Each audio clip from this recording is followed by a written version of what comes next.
everybody, and welcome to boxing-ish stream thing something where, today we're celebrating nothing less than our first copyright claim by... Now, who do you think would claim the Shills for copyright? Maybe somebody whose video segment we played for a minute, that kind of thing. Nope. No, maybe you shouldn't have put it in the description. Yeah. Well, I bet a lot of people. I put it in real late, so a lot of people might not even see. But yeah, our Christmas Eve stream was copyright claimed by the NFL because they say we took coverage from the New England Patriots versus the Denver Broncos, and the part of the show they claimed was when David Worley was saying goodnight and left. That's what they consider to be American football. Yeah, just the act of someone leaving. That's great. Yeah. I guess their viewer numbers are down, and that's what they're used to. So when Dave left, they figured it must be their content. I mean, to be honest, I haven't watched an NFL game in years, so I was shocked. I was like, what? I don't think we even talk about football, do we? Unless we're talking about... soccer, is that what it is? I don't know. No, but even still, cricket. Yeah. But I mean, they can't say that we're not allowed to talk about it. I could sit here right now and rant about the NFL being abhorrent, depraved sex lunatics that have nothing better to do except unfairly strike other channels for doing nothing wrong. Well, let's check to see if they do it again. Hang on a second. Just got right, and it's good night. It's good night for me. Bye. Yeah. See the NFL. That was a British person saying goodbye. Does that mean it's your content now? Is that Is that how it works? I'm back now. Oh, shit. All right. Yeah. So we filed an appeal right away, and nothing's been done so far. Now we just recently had somebody who used a bit of footage that we used to use to the intro to this show, PubChat, years back, like 3.5, 4 years ago, whatever it was, right? And this person used that same footage because it's public domain. Like the person who made this render doesn't give a rat's ass. Go ahead and use it. So they used it in a video that was then added to the YouTube movies list, and 37 of our old PubChat episodes were instantly copyright claimed. Now, this video hadn't been seen on YouTube in like 3 years or whatever. So how is it fair that somebody who uses it right now can copyright claim us for using it from 3.5 years ago or whatever? And YouTube says, oh, we don't get in the way of the copyright system. We're fair about it. We don't blah, blah, and whatnot. And yet that person's video, because it made it to YouTube movies, instantly got top dog, and everyone else was the bad guy. Yeah. Well, it's a good job we dumped the title sequence. That's all I can say. Yeah. Well, we won, but those guys instantly knew that part of their video wasn't theirs to copyright, and they released the claims as fast as I could file them. They were releasing them within an hour of getting the email notification. So hats off to them for sure. I'll get their name because as a copyright holder management company, they're very honest about it, which was good. The problem on that one is YouTube's content match system doesn't have a way for them to say, well, this is NASA public domain footage. That's a render that we got that's open source or public domain, whatever. And there's no way for them to tell YouTube that. So they just go, oh, that's yours. Fine. These people are criminals. Right. But there is one thing that the YouTube algorithm can do is check the fucking date. I know, right? Because we were first by like 3 years or something. How can we be the bad guys? And how does that work? It can't be that hard. I know. Check the date. Oh, well, I see. Okay. Oh, you know what? I understand. David Worley's head must look like a football to the YouTube content system. That's the problem. He is a massive helmet. Worley, it's your head that's the problem.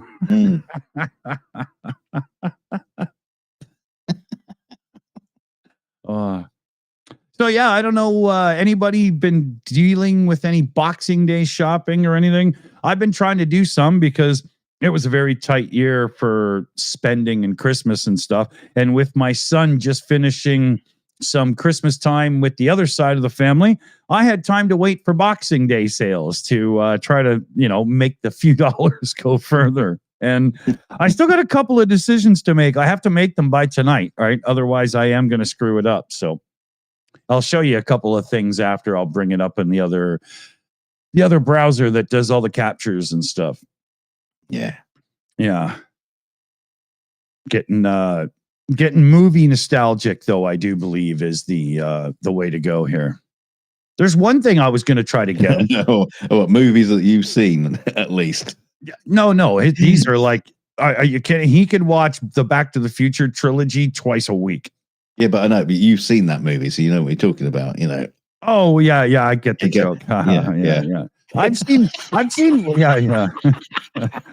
a lot more movies than you seem to think I have. It's just that they're movies that you don't bring up, right? But the movies I don't bring up are the ones that you've watched. The guy walks in, there's a wah wah pedal being played, and he's come to fix the plumbing. That's different kind of movies. No, the difference would actually be: does it look like an extended episode of Doctor Who from the 50s? Then Dick hasn't seen it. That's Wait a minute. I'm always talking about classic movies and you've never seen them. So shut up. Classic movies and I haven't seen them. Come on. Yeah. Young Frankenstein. Haven't seen it. No. The Blob. No. Nope. What was the one we were talking about the other night? Oh yeah, there was the Blob, wasn't he? Good. And Steve McQueen's in it. What? Yeah. You must have even just like come across the film just by accident. No, I'm not my son. If my son caught on to Steve McQueen, he would know the Blob for sure because he goes and looks up the person and all that stuff. And I couldn't give a rat's ass. Yeah, that's it. I'm not somebody that does that. I don't give a shit. No, I think you're actually Amish, and you're not allowed the television. I was too busy building somebody else's barn. What? You're not allowed to have a television in your in your little corner of the cow shed.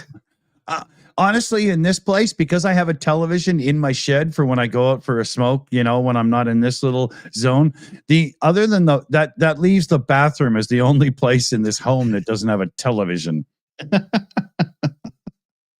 And that's a television that should be playing the Blob. Yeah. Yeah. There's even an old Android tablet that's designated for the kitchen because if you need the recipe or some tunes going or something, you can get it all gooey fingered. Yeah. Just get, shove it in the dishwasher when it gets dirty. Yeah. Well, if you run it without detergent and then you let it dry out, it would be okay. Putin's cat says, "Lol, I just got the joke, Dunk." What joke? What joke? Probably from yesterday's stream. Yeah. What do you mean yesterday? That's what I mean. Yeah. It was like fucking days ago. Hang on, when was it? Tuesday. What day is it today? Friday. I don't know. Yeah, Friday. My day was weird because I was dealing with all my leftovers from meals, right? Because, you get to a point and it's got to go. And I realized I had 0 garbage bags left for any size of garbage bin that I had in the house. So I went off to the store to go get some garbage bags. And that's when I got the call about Felix and Mom and stuff. So I went over and I never did get the damn garbage bags. And now I realize in my kitchen, there's like stuff that had been pulled. I'm going to have to go to the store after the show and finish that damn mission. Jesus Christ. Yeah. But I got home and I just had enough time to clean up, right? You went out to get garbage bags and instead of getting garbage bags, you go, you know what?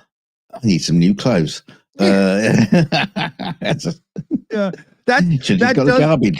does happen because a squirrel runs by and before you know it, I'm a town over, But no, it wasn't. Yeah, it was just one of those, and I never got the store mission done because I was like, oh shit, might as well get going. What are you gonna do, right? I don't know. We have a very, very useful service we have in the UK where people will shove through the Deliver Ritalin so you can keep on track. No.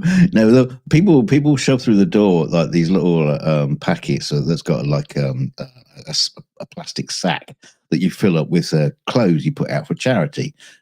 Which is kind of stupid because if you do that, they never actually pick the bags up and they just end up getting wet and soggy and end up having to throw them out anyway. Wouldn't homeless people just drive around and collect the bags and stuff? Homeless people don't drive around in cars. Not LA. No. So you do if you collect them, you do end up with a nice collection of emergency bin bags. Oh, okay. And then take all the clothes to the tip or something, or. Yeah. Oh, okay. We got a charity. We got one of those charity shops down the road from us, and we keep taking clothes down to them, and they sort of like look through the bag, saying, "No, we don't want these. So you can fuck off." You picky bastards. Yeah, the thrift shops around here will do that too, man. Totally. Yeah. We got some clothes, we got some books, we got some bric and brac. No, we don't want any of that shit. Thanks. This is where we bought it from. What are you talking about? That would be really funny. Look, it still has your stickers. It's only been worn 42 times since then. Yeah. But like the lamp or something, they'd be like, we haven't used that sticker in 30 years. Yeah, it says shillings and pence in it. Yeah. We use decimal currency here, son.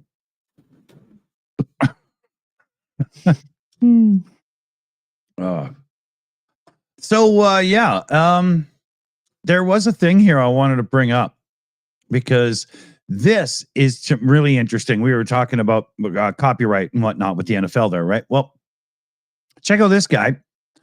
Well, I don't have his face up. I have the damn image there, but a YouTuber was getting some takedown notices from a Nintendo lawyer. And it turns out that it's a fake Nintendo lawyer, and he was able to sleuth it out and save his channel. And YouTube was ready to totally play along like, okay, yep, these are legal documents. Okay, they filed against you. If you don't file in court, you're a goner. And he had to sleuth it out and discover it was all bullshit. Well, what was the purpose for it? Well, Nintendo are notorious for even going after people for simply showing their games being played. Yeah, right? Yeah. I get that, but what was the point of having a fake Nintendo lawyer? What was his deal? I, at this point, don't know the answer to that, but my assumption would be that it was a competitive in the same genre YouTuber that they were having like a beef and stuff. That's what I think's going on here. Right. Okay. I think he just got swatted by a lawyer instead of the SWAT team, Talking of which, have you had any emails or letters from the enforcer yet? No, none. I guess they just didn't bother seeing it. I mean, I sent him a lovely bouquet and I get no thank yous at all. It's terrible. You sent him a DVD of the Christmas Eve stream. I told him, I said, look, I don't have any more pictures of your mom. That's all of them, and he still didn't even say thanks, Very disappointing. Yeah. It's one of those things, you can't count on everybody to have class. Not like what we got.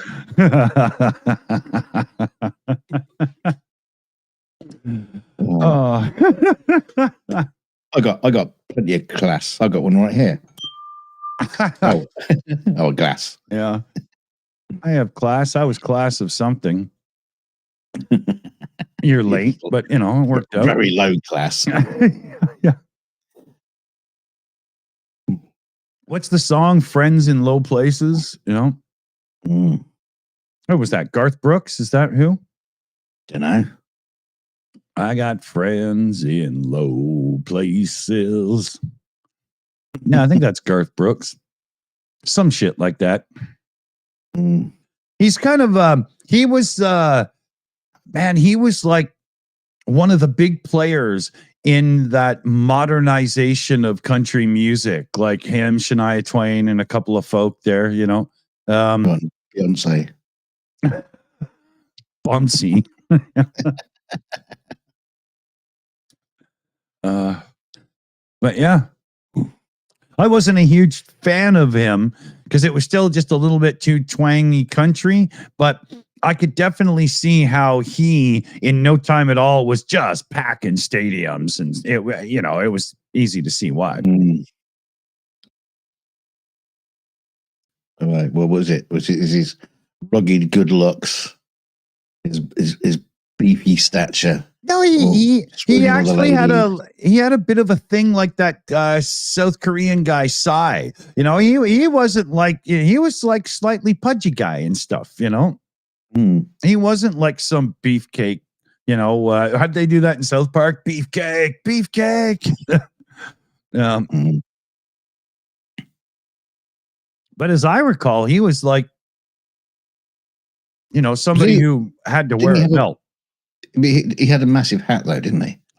But he's country star, so yeah. Yeah. They always wear a massive hat, don't they? Yeah. I think it's That's how you can spot them. I think that, yeah. I think it's surgically attached to your head once you get a gold record in Nashville. They're just like, all right, that's it. Well.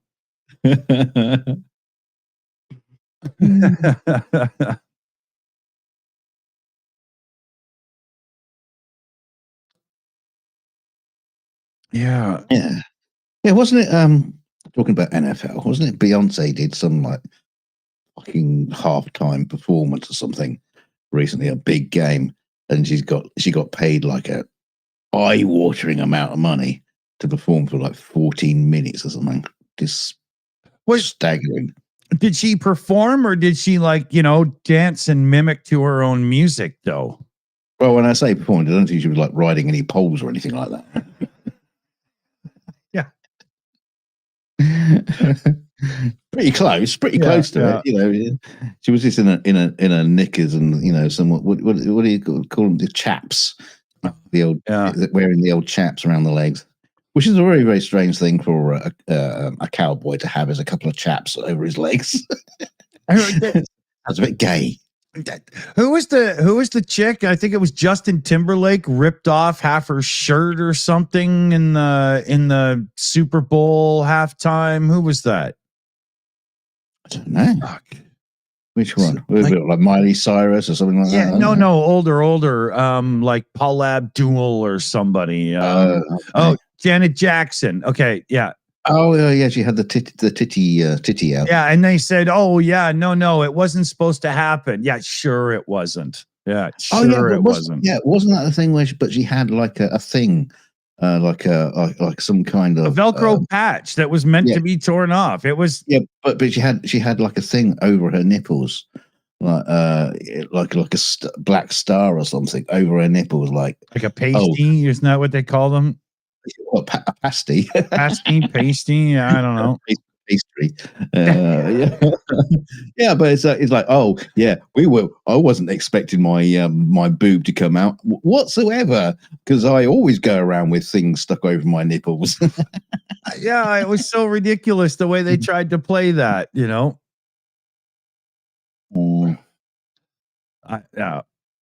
Funny though. I mean, in the grand scheme of things, it just wasn't that big a deal, you know. Yeah, I didn't actually mean to hit that button. It's a very, very, very small swear word. Yeah, we should have said nipples. Oh, sorry. Yeah.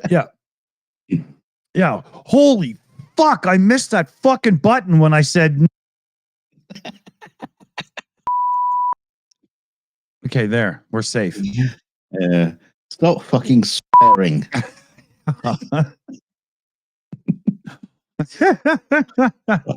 Well, all I said was it's a little bit chilly. It's getting a little out today. Like, fuck, what's wrong with that?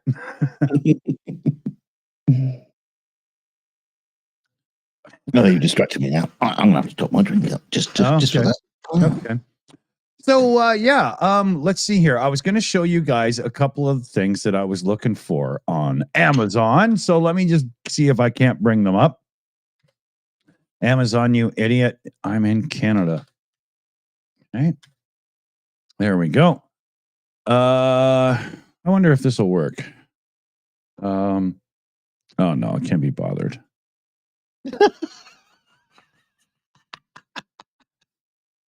Yeah, it's begging me to sign in because I don't use this browser for anything, right? So hold on a second here. We don't want to sign in. People might see your things.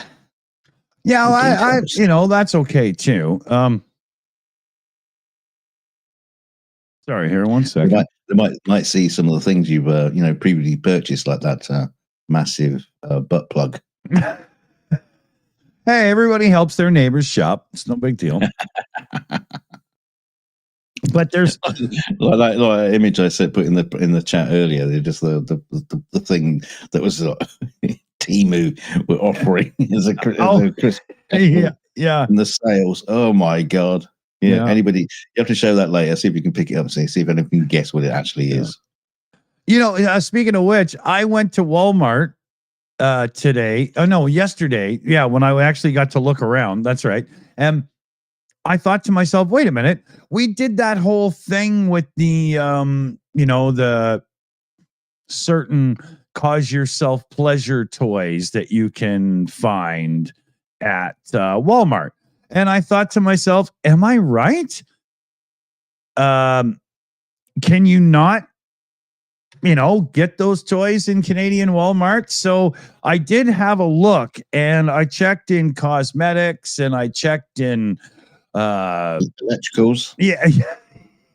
I checked in automotive because you never know, right? Yeah, gas powered. I don't know, and I couldn't find anything. So my conclusion is I don't think you can find that stuff. Maybe you should have checked the Kenner section for the Star Wars toys. It might have been there. The lightsaber special. You know what? Maybe they just don't have it anymore. But they had this Blues Brothers police car with a little Belushi and Aykroyd in their suits and everything standing there, and it was really cool. It's like $160.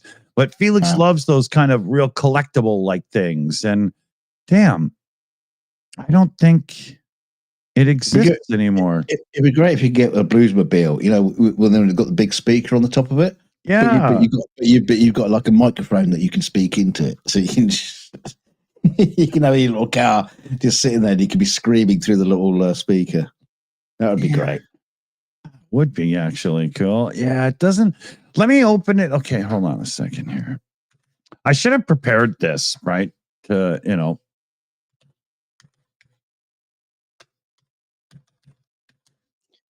welcome to the Shills, where preparation is a thing of the past. Yeah. I thought it would just be as simple as typing it in, because I've seen it a couple times, and I've been debating, is that like because he loves the Blues Brothers and he loves Back to the Future, and he's already got like the DeLorean and a couple of things. There's a Back to the Future thing. I was thinking about ordering them today. The clock, it looks like the controls from in the DeLorean. It's pretty cool. Yeah, it's not there anymore, shoot. Okay, well, that's that. I guess, some things just aren't meant to be. You should have put it in your basket when you saw it. Yeah, I didn't think of that, Yeah. Yeah, here. Let me show you.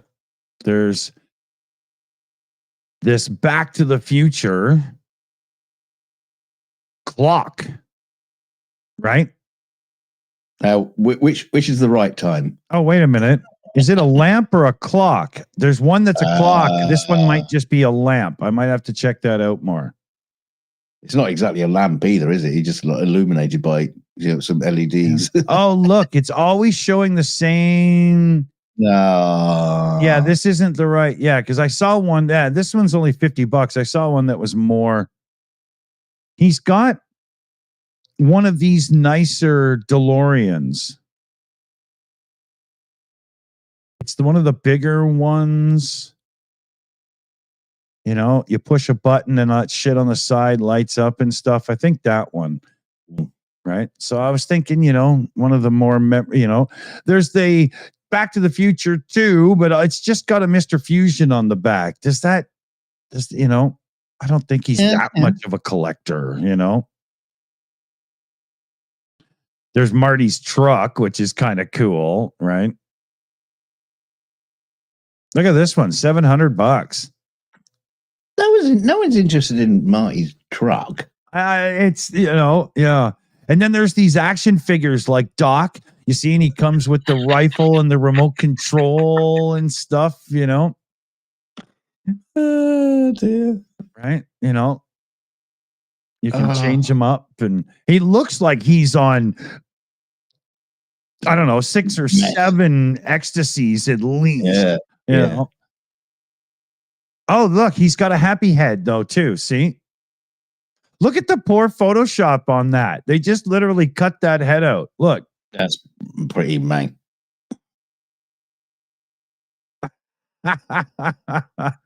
Right? There's a couple other here. There's a Marty one that I saw that's an action figure, you know. There you go. There's a Back to the Future 3 DeLorean there. Yeah. That was a clock. Yeah. Yeah. It's got them posed like from, you know. What's the skateboard there?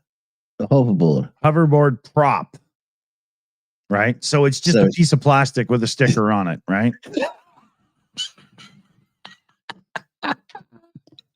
Yeah, it's probably 3D printed and the whole bit, you know. Yeah, and it's like, you know, like 3rd scale or something like that. Yeah. This is cool, but look, it's the lighting kit for the building blocks. And you see what I mean? I bet a lot of parents bought this, or the collectors bought this and didn't realize, because they're really pushing those. Was that the sports almanac there as well?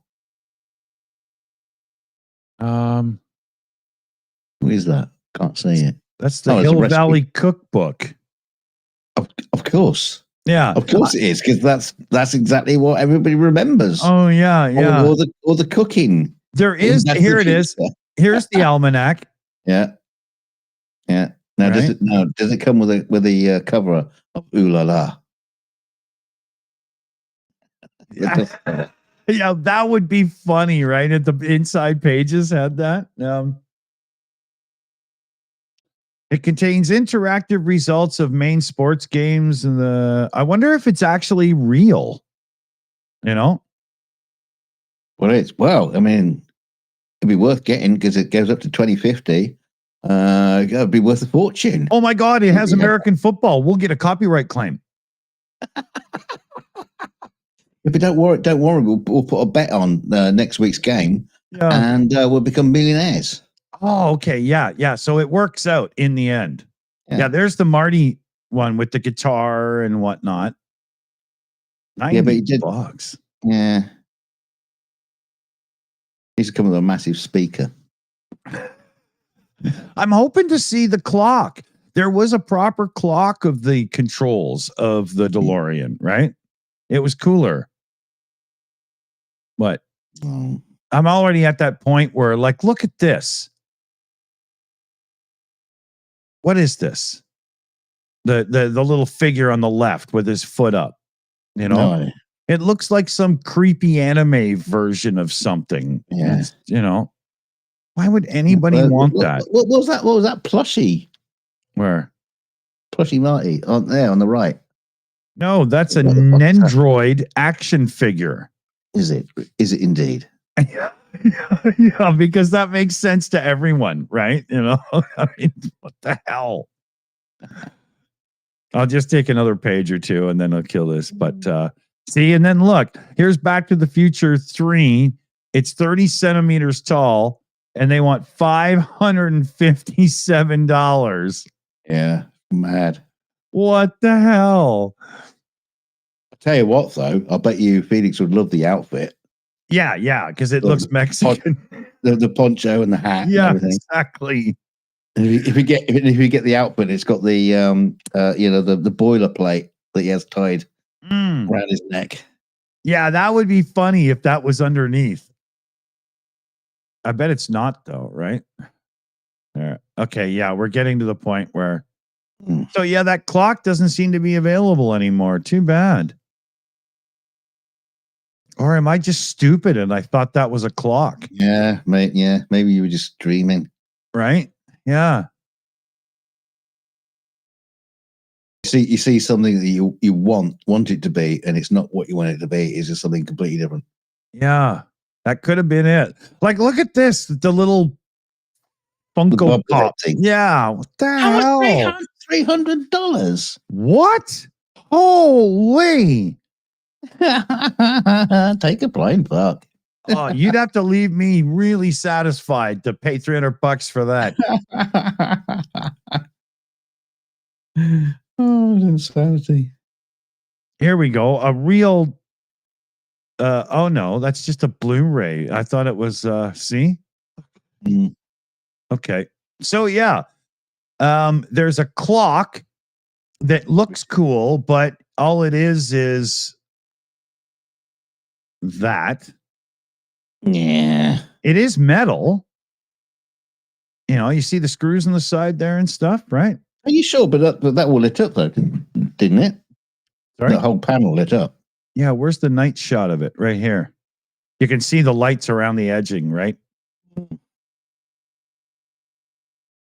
And there is the. Oh, that's the one he's already got. There's the action figures. There's the book. So yeah, I'm gonna have to do some more looking. You know, goddamn collectors, would you all just go watch Pornhub or something for an hour and leave me to it? Damn it, scooping it all up. Yeah, I think the thing is, a lot of people that collect these things. It's like me, like I've told about it before. It's like my dad collected all these cars, and quite frankly, they've just held their value. Yeah, none of them become like no one's like, unless you've got like the fucking Boba Fett production run, which it didn't go to production because it was just like it was taking people's eyes out. Unless you've got something like that, which is worth like $500,000 for some godforsaken reason. Yeah, unless you got something like that, can kill. Yeah. None of these things are actually worth anything. And remember those what was it, like Beanie Babies? People went mad about Beanie Babies. Fucking Furbies, those stupid talking little things. Yeah, well, people weren't buying Furbies for collections. Yes, they were. Okay. But the Beanie Babies is a classic example where people were just like going mad for like special ones, and things like that. And they were spending a fortune for them. Now nobody cares. Nobody wants them anymore. It's the same. It's like the the NFT sort of thing. Buy NFT for a monkey, and it was like nobody wants it. But anymore. It's not quite that nobody wants in some areas. Like take classic cars for example. They're classic cars last a long time for value, and very here and there, an older car holds its value no matter what. But as the people die off that have nostalgia for those cars, the values drop.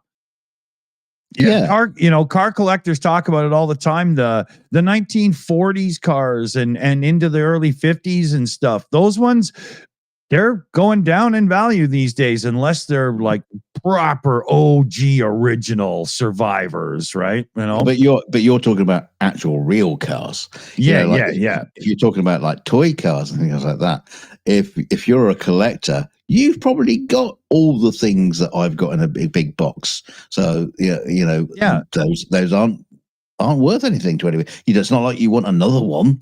No. Unless you get one to keep in a box and one to play with, it's like. But there's going to be a time soon when like these retro game collectors and stuff, There's going to be guys that paid huge amounts of money because they have some rare version of a cartridge that has an error printed on the cover or something. And once anybody who gives a rat's ass dies, whoever was left holding that chair at the end of, musical chairs, they're going to watch the value go down because nobody cares anymore. Yeah. Right? That's what happens. If you're going on nostalgia, on value and stuff, you've got to know when to get out because it ain't going to stay, right? Very few, right? Get through that, Yeah,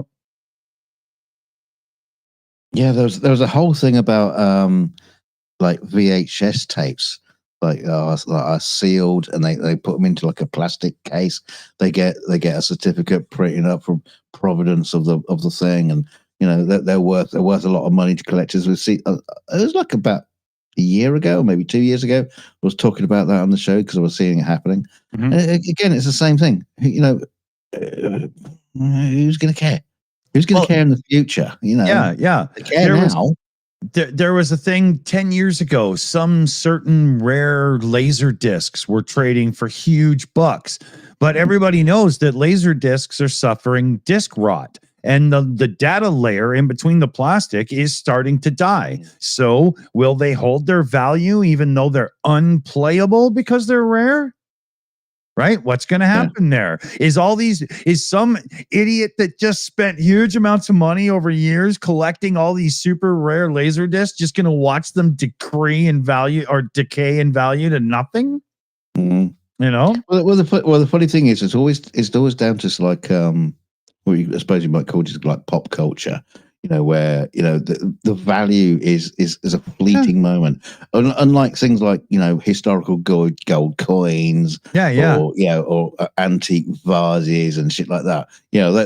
Those can hold their value because there's always going to be collectors in the future who will want that amazing thing from the past. But a sealed DVD of Back to the Future 3 box set, or whatever.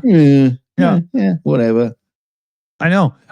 In the run up to Christmas, I had a guy bring me a Commodore VIC-20 and he wanted like the full bore restoration on it. Brighten up the plastics, resolder this and that, the whole 9 yards. All the caps. Yeah. So I did it over a period of a couple of weeks.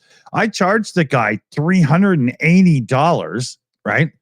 I don't know who the fuck wants to sit down and play with that old computer when you could just like fire up an emulator. But, how many people going on into the future are going to give a rat's ass to pay real money for those? I don't think it's going to last much longer. It's interesting because, I admit I would love to have like my, Sinclair Spectrum running with its micro drives and all the gubbins they used to have with Spectrum? it. Yeah, okay, but yeah, Spectrum. There is an argument for that though because of the strange keyboard and stuff. It's hard to do Spectrum stuff on a modern keyboard. Mm-hmm. But the point I'm trying to get to is as much as I would love to have these sort of old tech and play with it in the same way as this guy's got his Commodore 64. It's like you do end up like asking the question like why, like you're doing. It's like, well, why would you do that? I know there's something tangible about touching and using the actual original machine. It's great, but at the same time, haven't you got anything better to do in your life? And I get the nostalgia for it. Like Robert in the chat and a few people have said there. Me myself, 5 years ago, I had a Commodore VIC-20, a 64, an Atari 400. I had I had the Timex Sinclair 1000, the American Canadian version. I had a bunch of those systems, and they were all taken care of and lovely. But then you get like the NVIDIA Shield or a Mister for $250 or so that can just emulate all of them on the drop of a hat. Boom, done. And it's as real as it can be. Plus, it can play all the arcade games through MAME and play all of those ones and whatnot. I just started selling them off. I just couldn't be bothered anymore. And I get, like, I would love to have a room somewhere with a bunch of those systems all set up and ready to go, but that's like kind of having a backyard pond. Unless you're paying somebody to maintain it, it's also Yeah. an effort. It's not just Mm, simply I have it now, right? mm.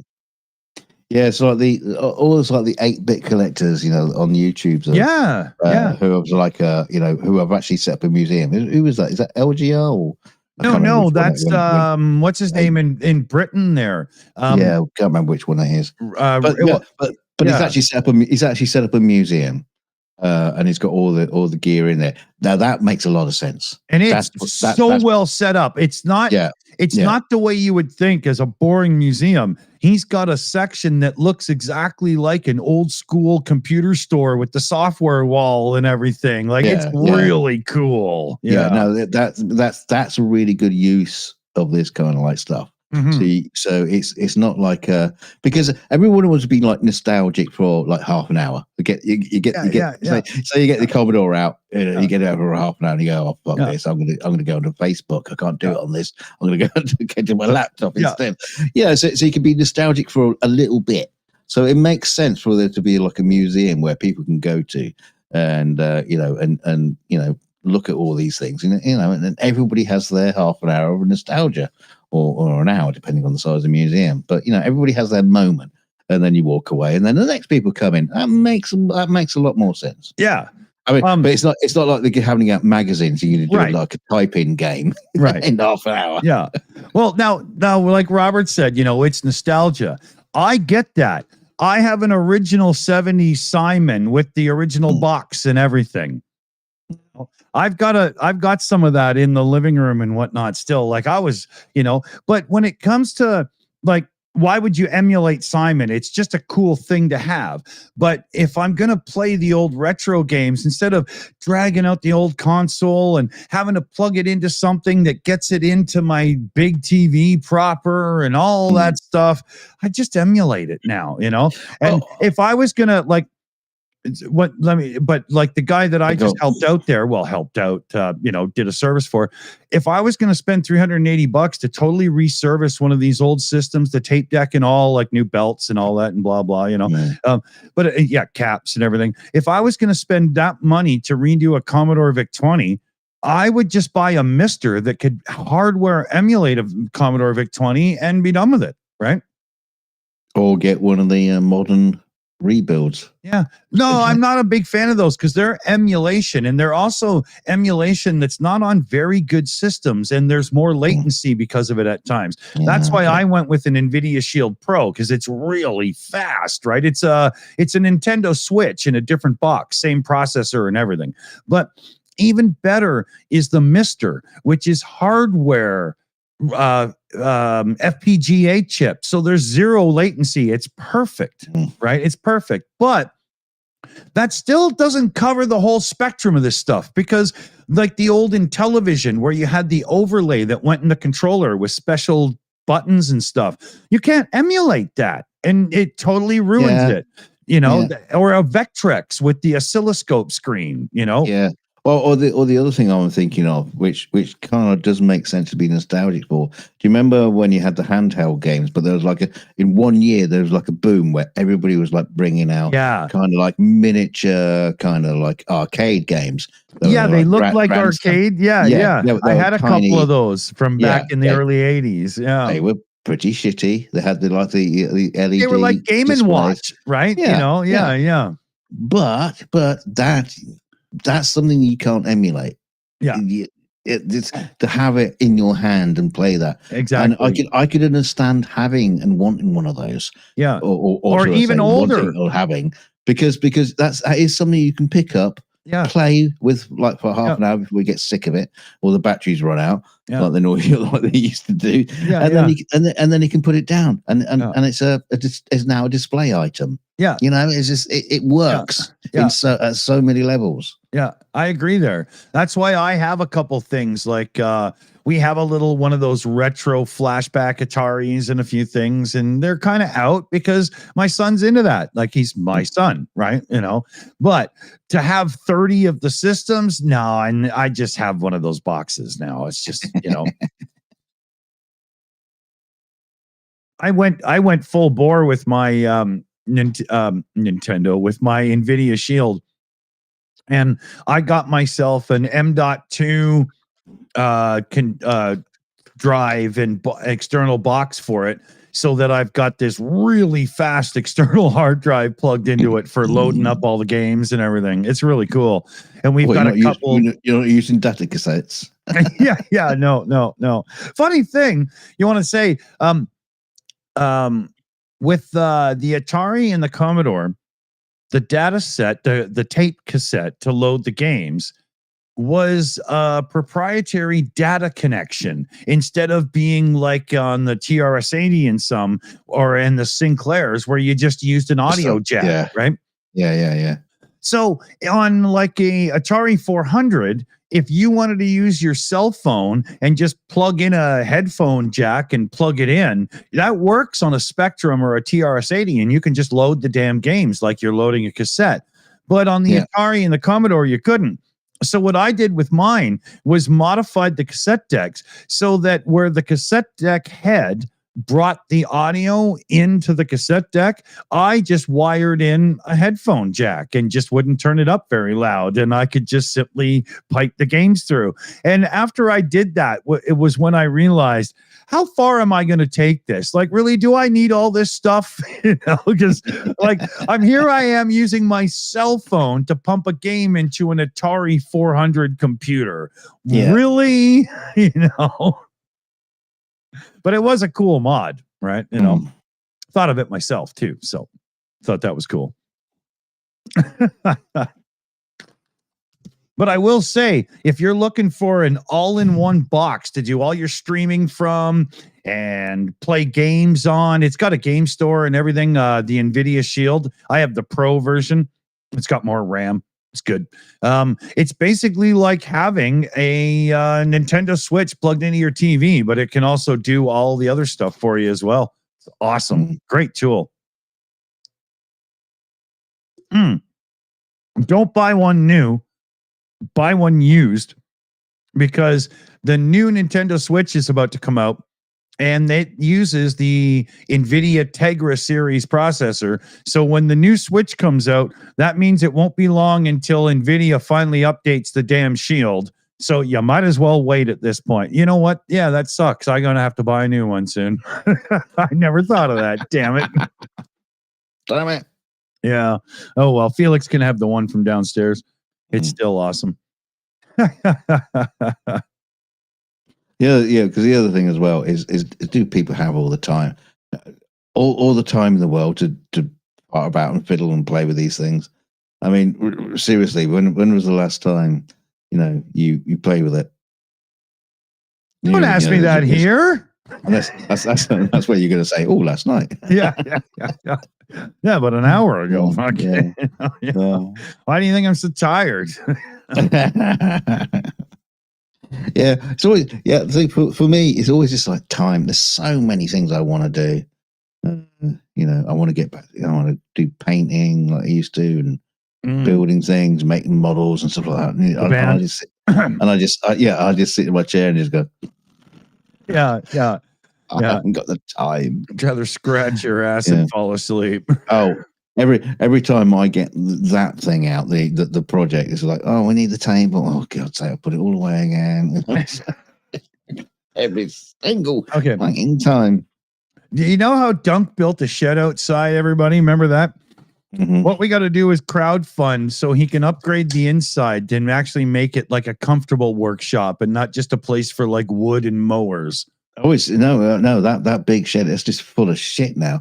I built it for like storage, so I could get the house cleared and get the house sorted and all that kind of stuff.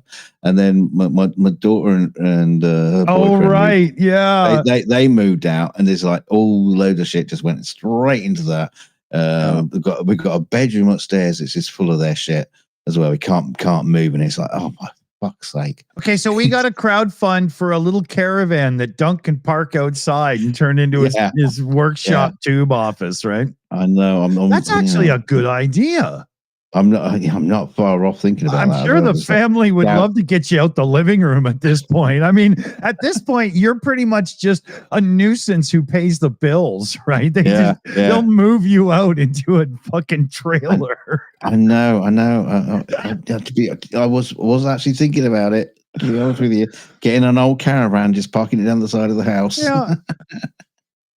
Okay, so yeah, we need to get Dunk his own little hobbit home, right? Yeah. Putin's cat made that joke. I was thinking about it's like digging down, building a bunker or something. Just dig yourself a sub basement and just hide out. Yeah. I might just the house is sold next door, but no one's moved in yet. It's been empty for about a year now. Maybe I'll just like cut through a hole. Just the doorway. Yeah. Anybody ever do those old bank robber jobs where you go through the wall? Get a hold of Dunk because he needs to know how to do that. Wouldn't that be funny? I've got the tools to do it. I've got one of those great big fucking circular saws for cutting bricks and stuff. I can just go. One day you'll be sitting there, we'll be doing the Shills show, and realtor will come in. Who are you? No, I'm on the show. Will you just, bugger off, please? Thank you. Yes. Oh, I don't know if I told everybody, but I found, right here, that's my little Albert Einstein action figure hanging on the wall. Mm-hmm. There's a person one town north of me, and they have a Mozart action figure. And I got a hold of them and I sent them a picture of the set online and stuff. I said, look, I really got to get that from you, but I don't drive right now and you live like an hour from me. So can you just wait till after the holidays and I'll send you enough to ship it down to me in the post office and whatnot? They said, yeah, sure. No problem. I'll talk to you soon. So yeah, I'm going to have a Mozart action figure in the box, just like Einstein there hanging as well. That'd be cool. That is kind of curious because, I mean, is there more in the set? Is it like the Star Wars figures? Yeah, Did you get Beethoven and Tchaikovsky and all the great guys? It was Wagner. McFarlane did it. I think it was the Nerds and the Bards, or so. Yeah. So I got to look to find more of these guys because I'll start hanging them on my wall behind me. Yeah, I mean, is there more in the set of the Einstein? I wonder. I'd like to find a Stephen Hawking. He's probably sitting down, but yeah, we talked about that. Yeah. Radio control one. I want that, man. the evil Knievel ripcord one. If I could get a little remote Hawking in a wheelchair, I'd make a little ledge over in the behind me there by the flag, like up right about here. And I'd have him going back and forth or something. That'd be really cool. Maybe get him like on a scale X-trick. Yeah. I gotta say, zooming around on the racetrack. There's an episode of one of the Hawking specials. I have them all on the server, and there's one where he wants to demonstrate 3 dimensions, and he says, "So I'm going to need a twisty road and a noisy car." And then they show a Porsche, and you think, "Oh yeah, good." But if you know cars, it's got the vents on the side by the wheels, which means it's a turbo Porsche. And what's the thing about turbo cars? Exactly. They don't really sound as good as normal cars. So you can hear the sound guy's boosted the sound and he's tried to get the whole Doppler effect there, but a Porsche engine just doesn't really do that, especially it was like a 2006 996 version of the turbo, and it's just quiet, and it was hilarious. The people behind the production of the thing, they just went, is that the fastest one? Yes, that's what we want, because that's not the one you wanted. They totally picked the wrong car. Dick, calm down, mate. You're nerding out. I know, but it's an important point. They should have picked I want to know is like who a was Dodge with a Hemi in it, man. what I want to know is who won the drag race. Was it the Porsche or was it Hawking? Oh, Hawking. Yeah. Yeah, by about 0.6. Yeah, I think he was doing like $1.07 at the quarter. Yeah, now that's a scale trick I want. Yeah, they had to put the Hans device on him, but he was good,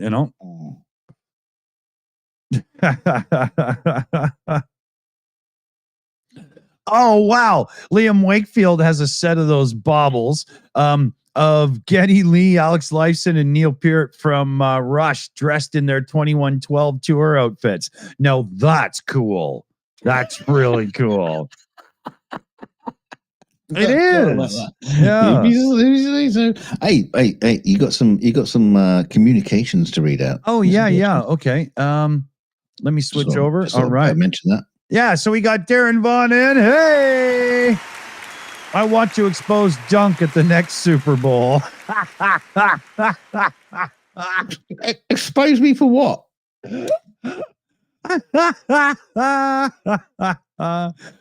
Oh, he'll reach over and pull that little poo shoot down on your pajamas. Yeah, I got my nipple covers on. I'm all right. Yeah. And then, good one, Darren. UTV and Ham came in gifting out memberships. Woohoo! Thanks, UTV. Awesome. Hey, did you hear that? I just found a flaw in that little item. Watch this. If I hit applause and then go, it turns off the other. They won't play concurrently. I didn't notice that. No polyphony. Okay. And then Darren Vaughn came in with another super chat here. Does DeLorean look like Tesla? Well, the Cybertruck is literally just a DeLorean that took steroids and put some off-road tires on. Did it take steroids or did it just take LSD? And just imagined that it was better. There's one in our town, and the guy that drives it, you can see when he's behind the wheel, he's just looking for everybody to be paying attention to him, and nobody gives a fuck because it's just this little retirement town. Like, nobody cares, man. It's hilarious. Somebody drives down the street in a 64 split window Vet, and the whole place stops and looks, and this guy's like, but I'm cool, It's funny. I saw it again, and I did look, and it's the same one because you can see the rust pattern that's building on the stainless steel. You can see the potholes in it where you're throwing rocks at it. But Elon said I could.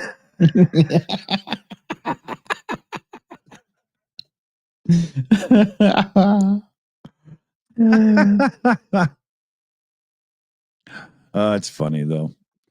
Yeah, I mean, I guess if that's your thing, I shouldn't be teasing you, but yeah, no, you will. Yeah. It's our jobs. Yeah.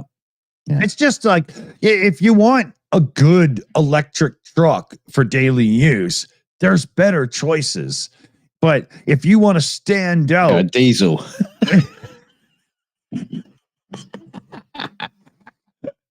Yeah, okay, you got a point there. But the Tesla Cybertruck is not about having a good truck. It's about having a Tesla Cybertruck, right? It's a Lamborghini that's doesn't. It's very nose. Come on. Let's be fair. It's very disappointing because there was some groundbreaking stuff that went into that car, but it's just at the end of the day, it's just it's not enough to win over the world, really. Yeah. I mean, there's just been so many screw ups with that thing. I get it, and I will say that although I'm not a fan of the styling, at least somebody broke the mold as it pertains to pickup trucks. A few people have tried over time and it always failed. So I guess that's a thing. Yeah, I don't mind it. I kind of like that. It looks like a Hot Wheels or a Matchbox car or something. Well, it actually, to me, looks better in the pictures and stuff than it does in real life. To see one in the parking lot where I live is just this cumbersomely. I live in a town that's full of pickup trucks and stuff. Fuck, everybody drives these lifted things and whatnot. And it still looks crazy just because it's so square. You know, it's got this like I would have thought this was the pinnacle of automotive design when I was 7 because I had a ruler. Yeah. Yeah, no, that's about it, really. You know, you've nailed it. Yeah, it's basically making cars easier for kids to draw. Yeah, and yeah, exactly, right. I do hope though that they improve the issues by version 2. Otherwise, Elon's going to have. You think there's going to be a version 2? So, I mean, is this just going to be like a dead end for the Cybertruck? Yeah, no, because they brought out, what is it called? Is it the Y or whatever, the gull wing door one that's supposed to be their SUV, and it's just their S platform or whatever with a bigger body on it. It's not really up in the air, more SUV experience, and they really needed that, right? Because especially in North America, everybody equates being 3 inches off the ground higher to being safer, even though you're just in the same chassis as the Honda Civic, but they put it in the air and called it the CRV. It's no safer, probably less safe, right? Because more inertia and all kinds of factors. But North Americans equate that to safety, so they needed something to be in that category, right? Yeah, it's too expensive. Like it's people buying Kias aren't buying Cybertrucks, right? But maybe the next one he can get the cost down. I don't know. Not him, but his engineers. Yeah. Well, what by taking more stuff out of it? Well, he's in the background. People replace the stainless steel with plastic. People got to understand with this whole Tesla thing, they don't have the complement of sensors that other cars do, and as such, Tesla must have an army of people working in the background trying to get this whole camera visual recognition working as well as LiDAR and stuff, right? And it's not gonna. So he must be like, I wonder if how much they could even make off the truck with all the coding and everything in the background going into this failed effort of trying to cheap out and only use cameras. It's biting him in the ass right now because his fucking robo-taxi would have been out there and in the field already if it wasn't for his stupidity. Yeah, and there was his truck as well. Whatever happened to the the semi-truck thing? Is that? Oh, they're on the road in the States. Yeah. And as I understand it, for short and medium kind of hauling, the kind of thing that a electric battery and range anxiety isn't going to be a problem for. People like it. It's a whole new way of looking at the interior of the truck and stuff. There's pretty fuck all in it. Well, it's very but I think there's more interest to me there, right? It's just how much battery can you chuck into a truck to make it have the range it needs? There's no way long haul truckers can do battery trucks yet. These are for people that just run around and like do some drops and go back home to home base, right? But even still, that's city life stuff, and getting emissions out of the city, that can't be a bad thing, right? No. Right. It's just but you do have this sort of thing with fleet vehicles where they're just being used 24 hours a day. With electric vehicles, they're off the road. Half the day. So you got to have like 2 of them. Well, it's not to make sure you got a fleet that can run 24 hours a day. But with some of the really fast charging options nowadays, even these big Tesla semi trucks can be charged in like an hour. It's just you have the infrastructure, right? And when we get to another plug into a nuclear power plant. But when we get to another generation of battery technology that could charge quicker and hold more energy density so that it doesn't have to be heavier and heavier to go distance, we might be in a situation where a lot of this makes a lot more sense. Mhm. Right? And nobody needed energy density that dense until the automotive industry went to electronics. So, I personally still don't see electric cars as the future for everybody. I think like hydrogen powered electric cars is a better idea in the long run. But if battery technology can get us to the point where you can plug your car in and charge in minutes, not 45 and stuff, then you can slice the battery down, lower the weight, and get things under control. Right? I mean, the thing is, if you go back to the 70s, you probably wished for hydrogen-powered calculators, so your Timex calculator, the battery doesn't run out in an hour. Yeah.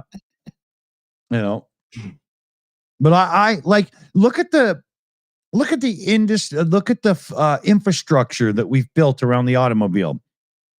If you could pull in your hydrogen fuel cell electric car and just fill the tank in 2 minutes, pay and drive away, you would have a zero emission electric car future and everything would be fine. It wouldn't need all of this, but it's not so bad. It's only 40 minutes. You could eat and all, no range anxiety. It's gone, right? That's what we need. There was a technology I saw a while ago, and it's very, very like niche market, but the car, I can't remember the name of the car, but what they did is they had like stations. It was like like fucking bloody Captain Scarlet Spectrum. They have these like stations like all around the place. And you basically drive the car into the garage. It drops the battery out. Yeah. And if everybody had a standardized, it was a real kind of like a real kind of like Thunderbird's process of swapping the battery out. But that kind of like makes a lot more sense. But but the industry would rather get quick charging in and higher battery densities in, which I get, but it's all like, it still goes against the grain of everything we built society around. Right? That's the problem. For a lot of people, it's not actually a problem, because if you live in the city and you have somewhere to charge your little electric vehicle at home, and that's the big kicker, because most people don't. How many apartments have enough charging bays for all of them, right? It's ridiculous, Yeah, and you can't have them parked outside the front along the pavements or the sidewalks with cables running across everywhere. Yeah, and the government's just figured, everybody will have charging places at work, so it's okay. Yeah, because everybody who works at fucking Starbucks slinging coffee is going to have a charging slot installed for them. Sure they are. It's ridiculous, Yeah, except they want you to use public transport anyway. And but if everybody had a charger in their parking stall where they live and whatnot, then a little electric city runner car makes perfect sense, right? No problem. I totally agree. Why not? Everything would be so much quieter and nicer, and I hate unnecessary noise in life, so that would be great,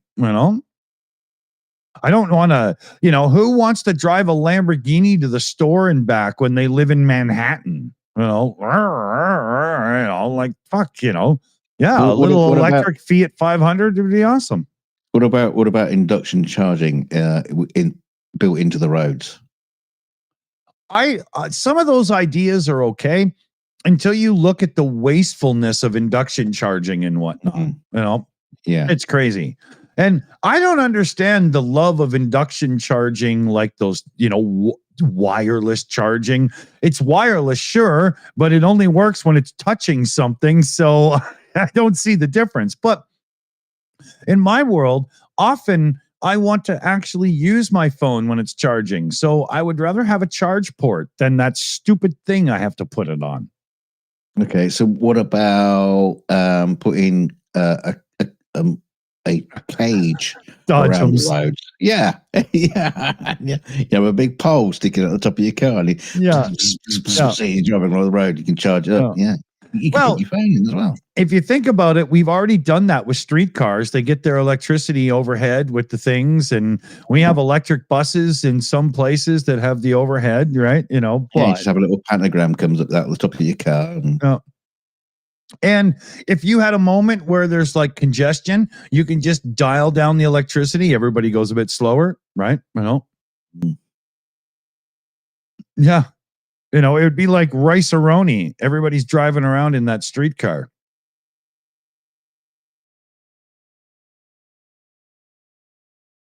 But no, like that's the whole thing. The electric idea is awesome, no emissions. You get this instant power. It's really great for when you have to pull out and it's traffic and busy. It's awesome. But because of the apartment life of cities and stuff, and cities are the place you need electric cars the most, it falls apart.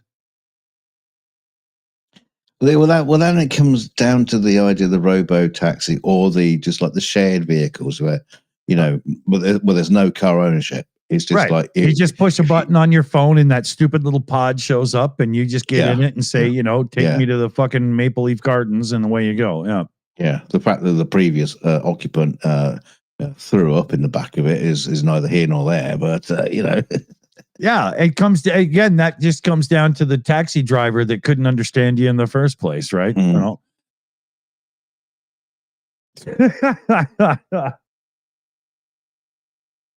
Yeah. But it's there's that thing, right?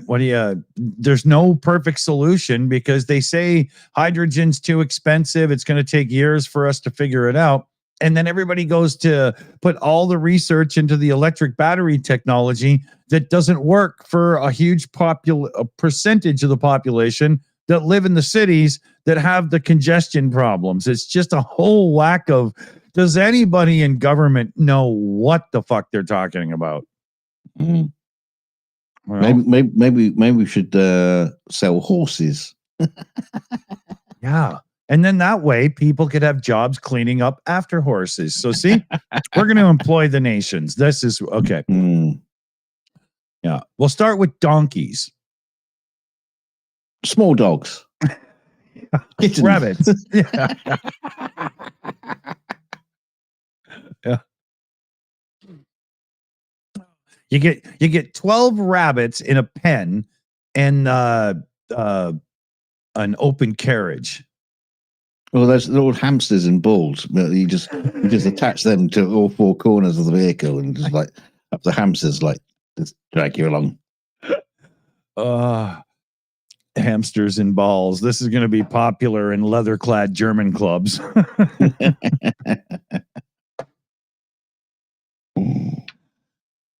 I'm going to have a little puffy puff. So hold on here. I'm just going to heat up the pipey.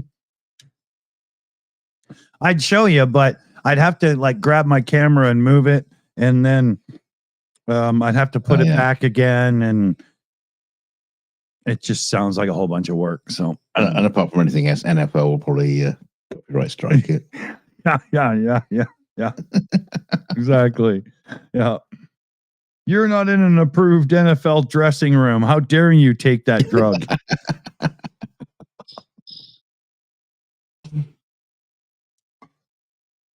Yeah.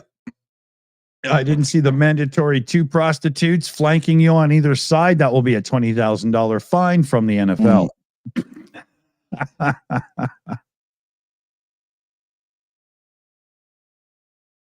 Well, hey, if they don't like it, they shouldn't have put a false copyright strike on us. Claim. Yeah. Sorry, not strike, claim.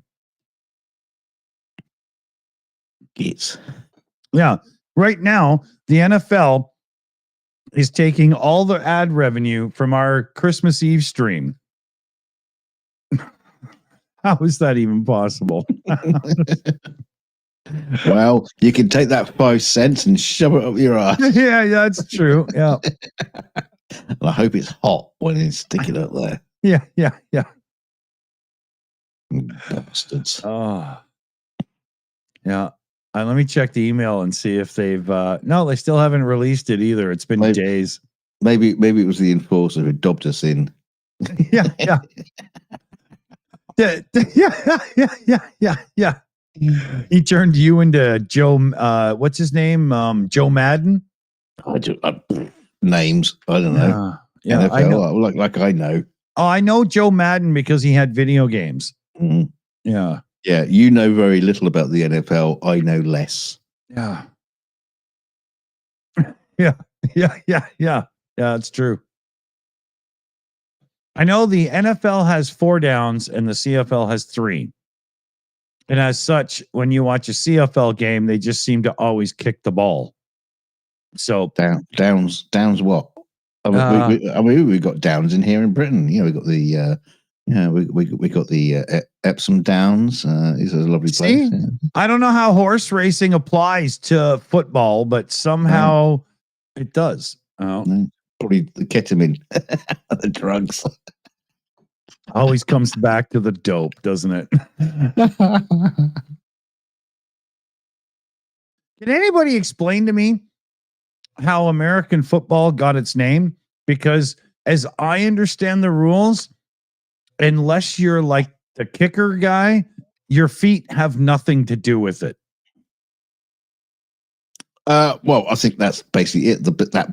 That one Is moment. it sarcastic? Are they just being, like it's that one moment when you football? get to kick the ball is why they call it football, and all the other running around like a bunch of gay schoolgirls didn't have to do that. It's got nothing to do with it. Oh yeah, because in rugby they're all not just in a big huddle having a circle jerk. I mean, come on, I can play that anywhere you want. Don't do that. That's part of the game, but at least they're not armed to the teeth. They're not got all the padding and shit on.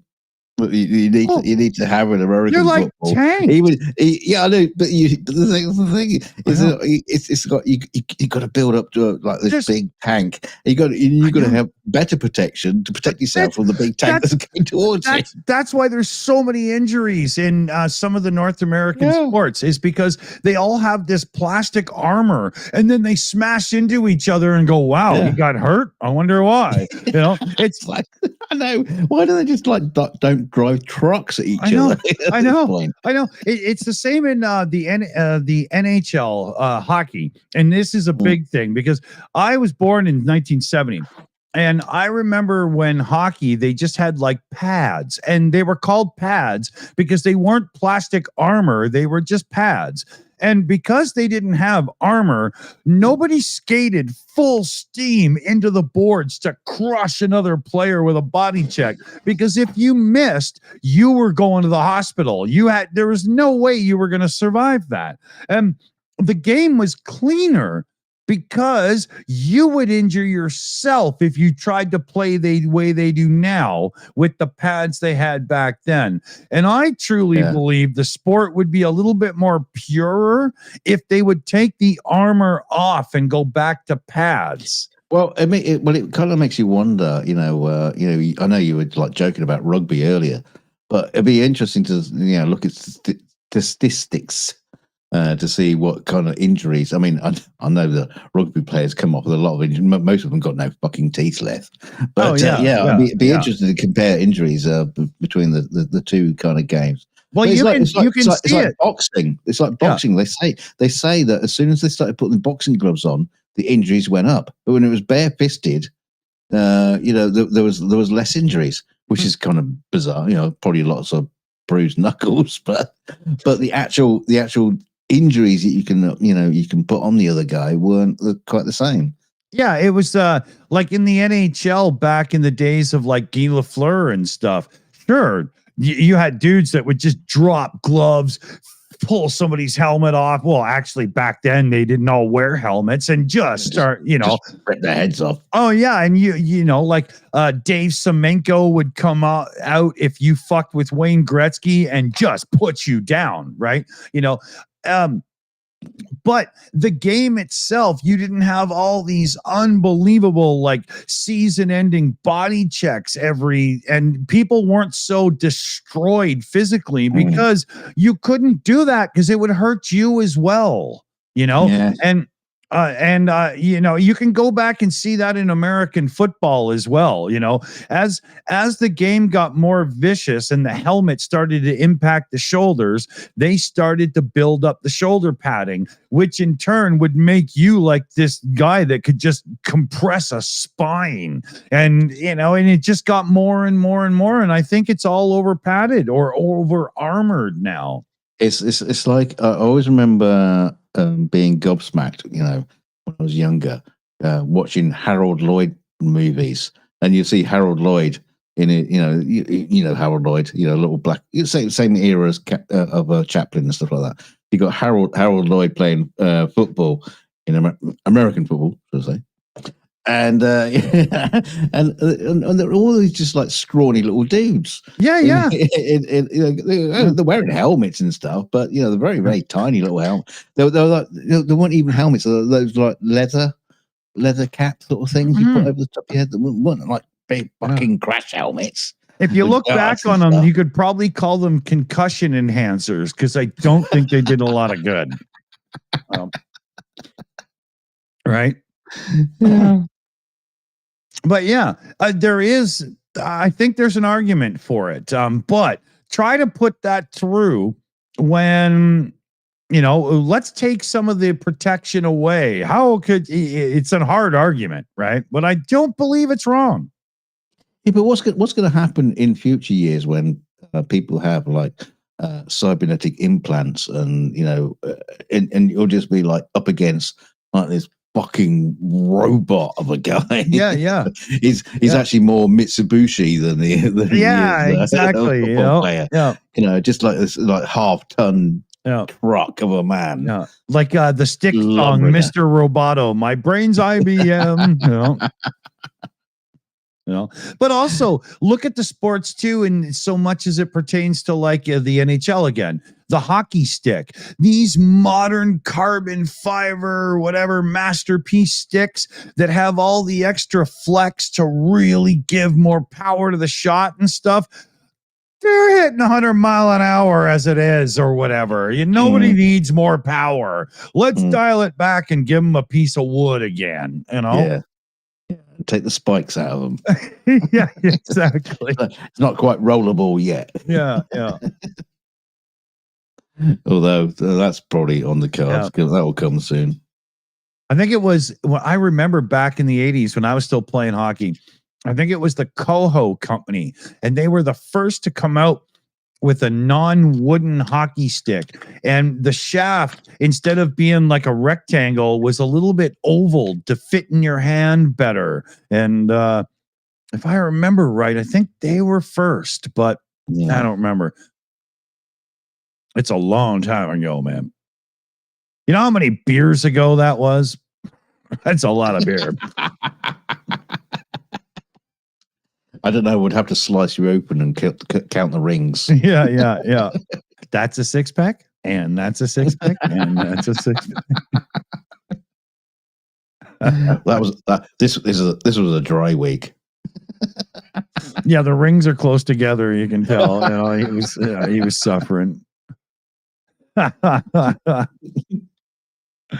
Yeah. I'd hate to even try to count because of like touring years and stuff. When you spend like 5 days, 6 day stint at a bar, and you have an open tab and you get paid whatever. That just wow.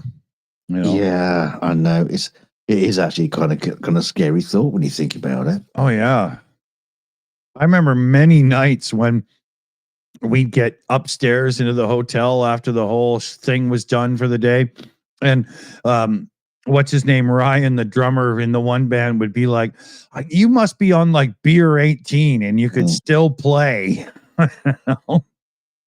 But it's like when you go to the doctors and say, well, how many cigarettes that you smoke a day? So I don't know, about 3 lighters worth.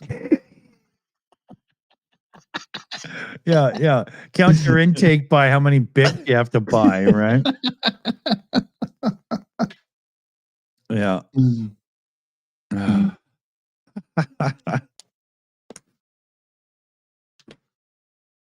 So anything else we should touch on here? Oh, you dirty bastard. Oh, you dinner first. Yeah. Here's a little number I recently tossed off in the Caribbean.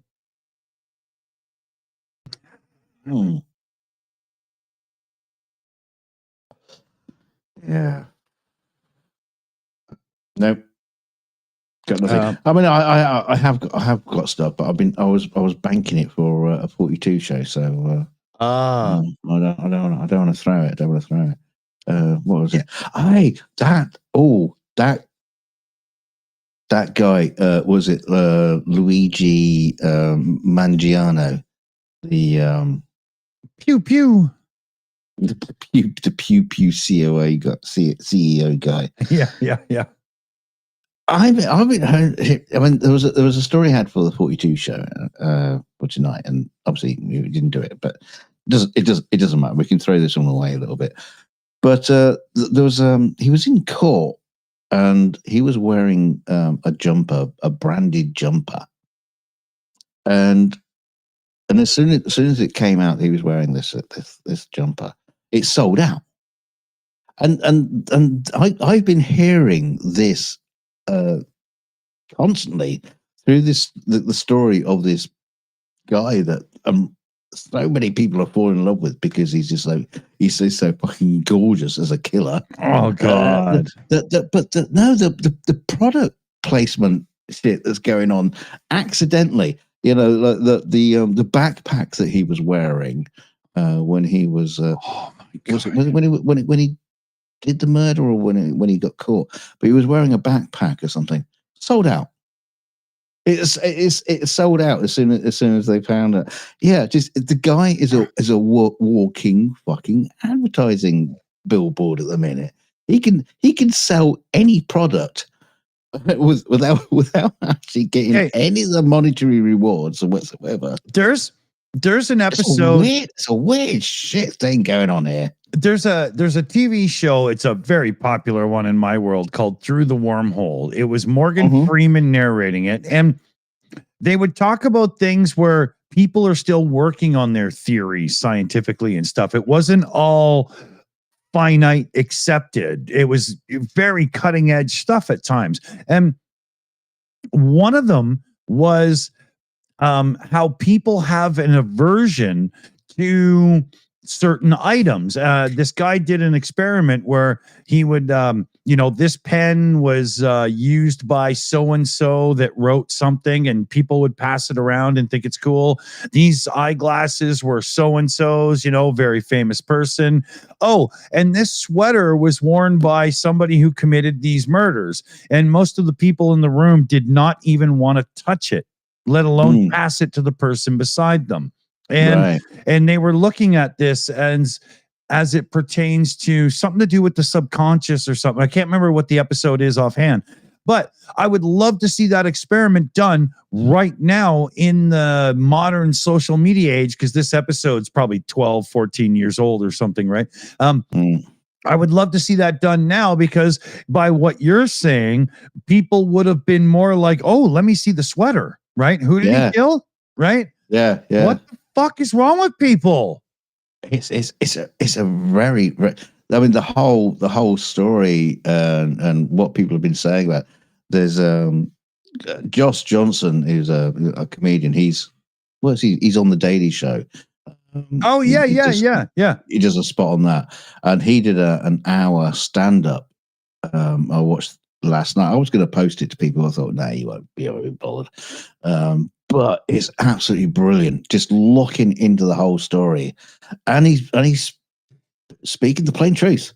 Yeah, and it's absolutely amazing when a comedian can just he's really good at that. He can really get down to the nitty gritty of stuff, which is kind of uncomfortable, but at the same time, he's kind of like telling it as is, a bit like George Carlin used to do. Yeah. But yeah, absolutely fascinating. I mean, the fact that the fact that he's like PJ said, he's practically a fashion influencer, just by virtue of the fact that he murdered someone. He just so happens to be good looking. No one can find a shitty photograph of him because he's so, he's good looking. He's charming. He was rich. He's even rich. His his family is richer than the CEO he murdered. You know, it's like what? Yeah. Why did he? No, I won't say it. That sorry. Yeah, no, his family own a couple of country clubs or something like that. And yeah, they're like super wealthy, but obviously, you know, there was probably somebody that you know, fell foul of the medical insurance system, and he wasn't happy, or he just he just liked to shine a spotlight on it. But yeah, it's a whole whack a weird story. The fact that all the CEOs went dark on everybody who was a CEO said, right, I'm just going to get rid of my LinkedIn or my Facebook, everything. Nobody will know more. It was like an episode of The Flash or something where all the rich people run and hide because a new bad guy's in town or something, right? You know? Yeah. Yeah, and people are holding them up to like hero status, and you know that's ridiculous. He's a stone cold killer, for fuck's sakes. What the hell's wrong with you people? Well, the point is, they're kind of like saying the CEO was as well. Sure, a lot of people can hate that person, the CEO, but you've got to hate the company itself even more because he's just one in a long list of CEOs that ran that damn company. It's not like he is the one that instituted their policies to being assholes. He just came along and said, what? My job is to make the shareholders happy. Okay, I'll do this because that's what a CEO does, right? You know, never think that it just might have been the arsehole who's really, really good at it. Yeah. Well, even then, you know, all the modern CEOs, what happens? Well, we got to cut costs because we have to make more money for the people who don't actually matter and don't factor into the equation because that's the way business works, right? You know. But it's also like the whole thing about the Amazon and the Amazon strike. You know, all these people as Amazon have gone on strike, and well, they're saying, well, we don't have the money to pay you extra. Yeah. Meanwhile, they're posting their quarterly reports on the news. And you know, like Josh Johnson said, you know, the boss went to space. There's nowhere else for him to go because he's not going to heaven.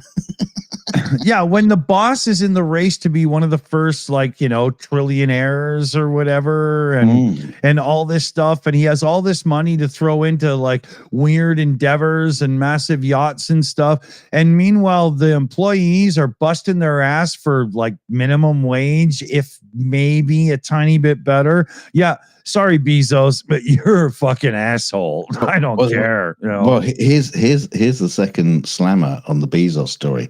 Because apparently it's come out that he says he's going to give away his 125 billion to charity, or at least most of it.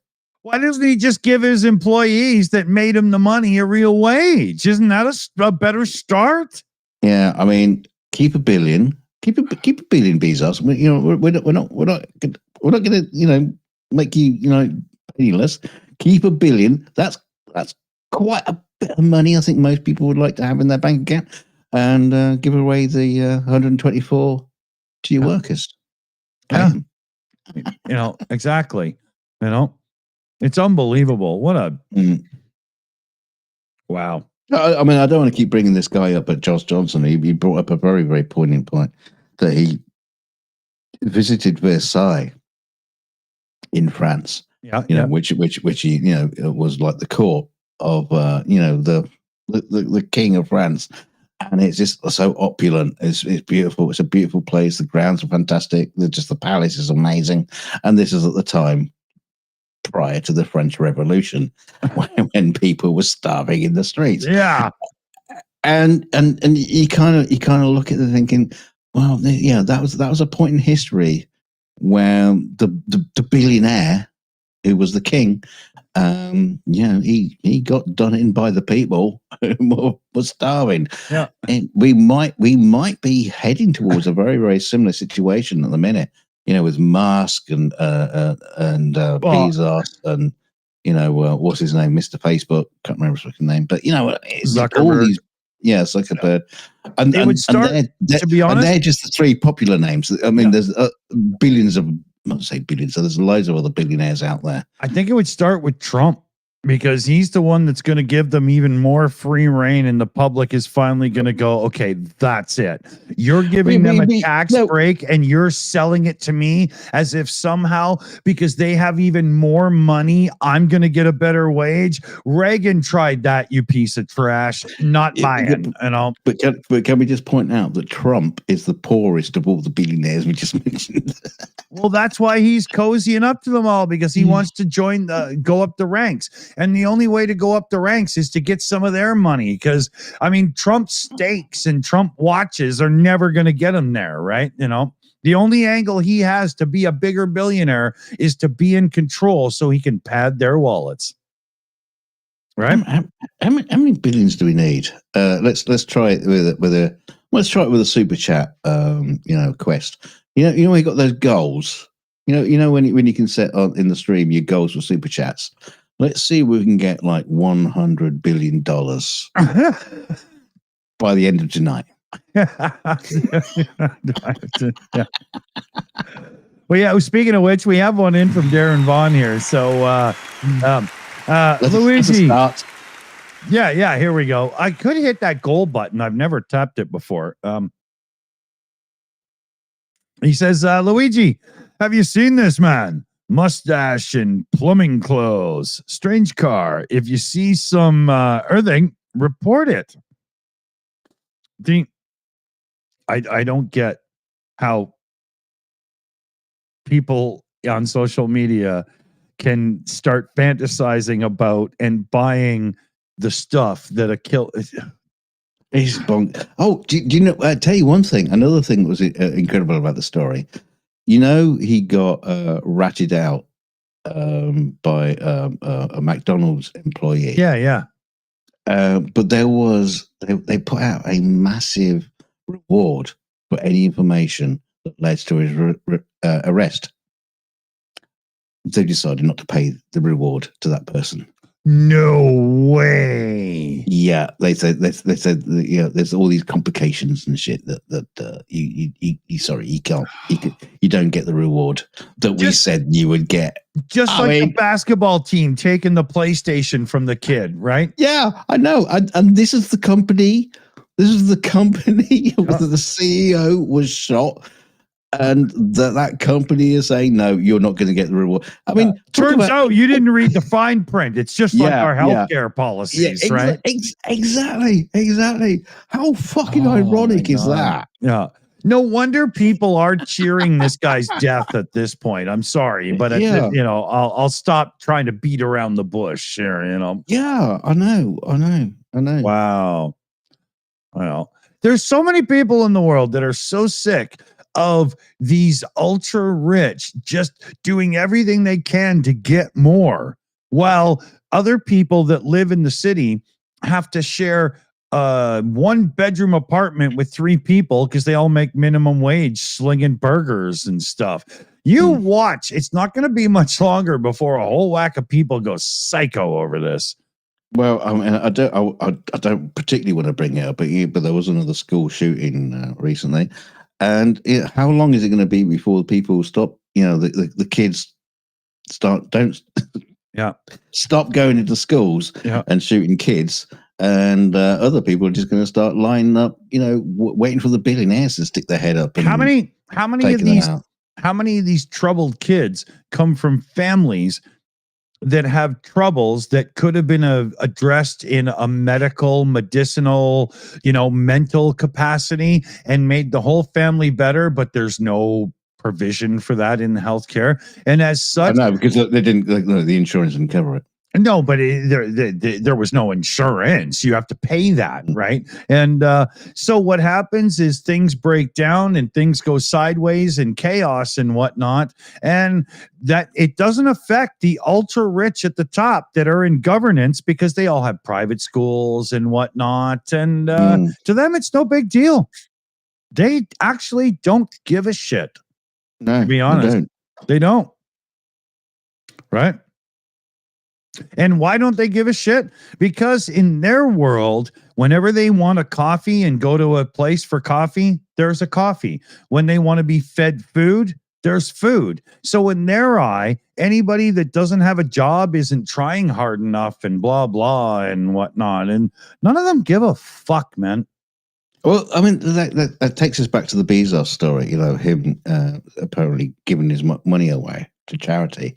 Is that him being altruistic, or is that him just being, oh, no, look, I'm being good. Please don't shoot me. That's what it is.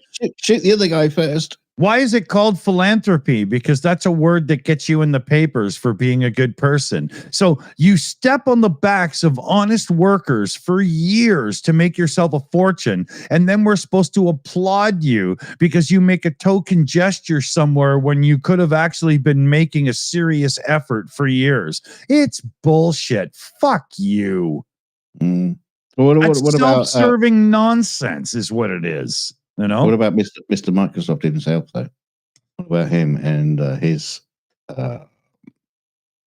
philanthropy, shall we say? Well, he does a lot of it, right? And supposedly he does really good.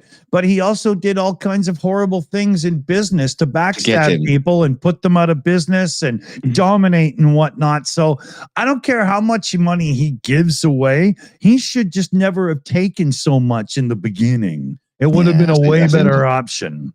That's interesting, yeah. Right? Yeah, it's all well and good, being like well, the other one you can bring up is like Mr. Beast. It gives lots of money away, but at the same time makes lots of money and is an arsehole to get there. If you're giving money away as a promotional tool to get more viewers, hence more money, all you're doing is getting more viewers. That doesn't even count. Yeah. Right? If you go and take your own money and just like open up a community center and do this and that and blah, blah, and don't go and scurf for the headlines for it, I'll applaud you all day long. But as soon as it's because you're cool, I'm already not impressed. Can I give ourselves a little bit of a blow of a trumpet here? Sure. I do actually have a trumpet here, but I'm not going to blow it because it'll wake the family up. But no, well, it's like the other night. Both of us are skint, right? We haven't got very much money going around. You're scrabbling around through the sales to buy presents for Felix and stuff like that. Yeah. Man, I'm still buying them shit because I have no money, right? Yeah, and yet the other night, what were we doing? We were doing a stream, raising money for a kid on the One Simple Wish. Oh yeah. It's like we're being altruistic before we're rich. Do you know what I mean? Well, imagine we're trying to do good while we don't have any money. Doesn't make sense. That is a worthy horn toot because we've done a lot of that on the Shills over the years. And, there's times when we've bought an autistic kid on One Simple Wish in the foster program, an iPad, or, if I type in One Simple Wish to Google email, we've fulfilled quite a few of those. Yeah. Right? I wouldn't be too surprised. It's something like at least $1,000 worth of gifts this year, people, right? Yeah. We only been doing it for like a year or so, but well, maybe a bit longer. But you know what I'm saying, though. Is imagine what those assholes could have done, right? Yeah, exactly. They could just wipe the board. But imagine there'll be nobody on One Simple Wish with they'll just clean the website out. But take it one step further. If all these super rich CEOs that overpay their board of directors and blah, blah, and all these people so that all their workers get minimum wage, if all those workers got a more fair wage, and yeah, sure, Bezos and Musk and whatever, you're still rich. It's fine. You're just not as rich. Everybody else would have more money to contribute to fundraising things and stuff as well. Imagine how much better the world would be off right now. Imagine, Just add a few of those super billionaires together and knock them down a couple rungs. They're still the richest people. Knock everybody down a couple rungs. They're all still the richest people, but there's so much more for everybody else. And that only makes everybody more happy. They're more willing to go to work. Everybody's more comfortable in their life, less stresses and stuff. And, you know, that makes the rich people's lives happier because everybody that works underneath them is happy instead of grumpy. Like it's to the point of stupid now, right? It's kind of fun. I can't help thinking of that film Bruce's Millions. You know. Oh yeah. He gets what was it, 40 million, and he has to spend it to get 400 million. Mm-hmm. And by the end, it's not that he has to spend it. He has to spend it and have nothing to show for it. Yeah, he's got nothing to show for it. Yeah, okay. Yeah, good for clarifying that. But and at the end of that period, he was sick of it. Sick of having the money. Yeah. When he did actually get the 400 million, he's happy as hell. He's happy as fuck. Yeah. And it makes you wonder, what did he do with it? You know, what did he? Yeah. Was he philanthropic? I want the sequel of Bruce's Misery Millions. Yeah. Did he end up in the alley beside the jerk? You know what? Me? Yeah. You want my story? or the guys from Valentine and what's his name from Trading Places.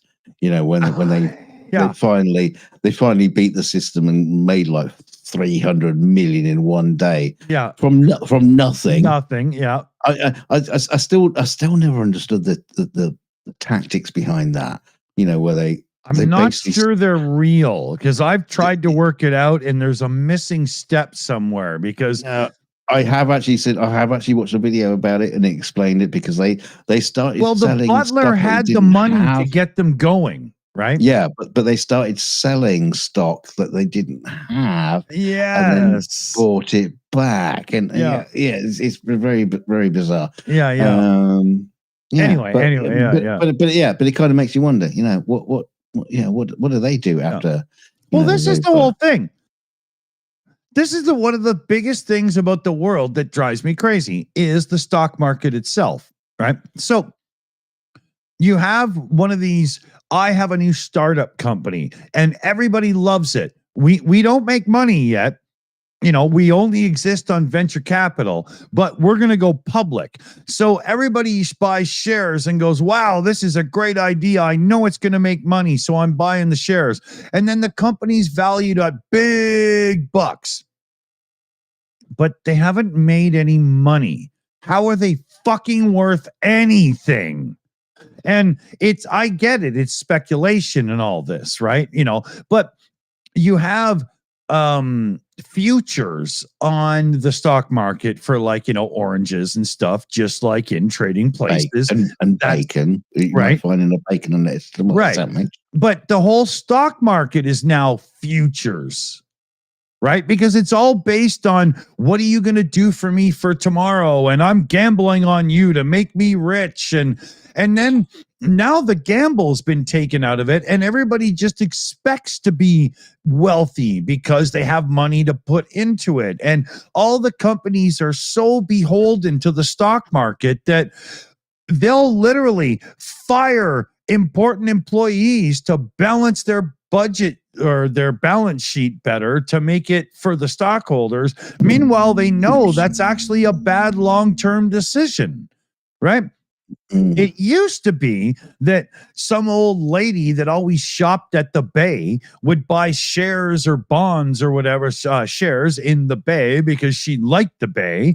And as such, they, you know, and now it's not about that anymore. It's all about, you know, I need more and more and more and more. And to me, that ruins every company on the stock market because inevitably they end up in a position where whatever their need niche or product is, no matter what it is, they can't grow anymore because other companies are having a share of the market. And there's, as soon as there's very few people become Microsoft with Windows or whatever, right? So, as such, as soon as they can't grow enough, they're under pressure to produce profits for shareholders. And as such, everything suffers. We, as the consumer, get the worst end of the stick because it's all Chinese made derivative bullshit. And we're all buying junk for big money. Right? That's the end result. And why? So that rich people can get more rich just because they are rich at the time. I hate it. All it does is make my life worse. Well,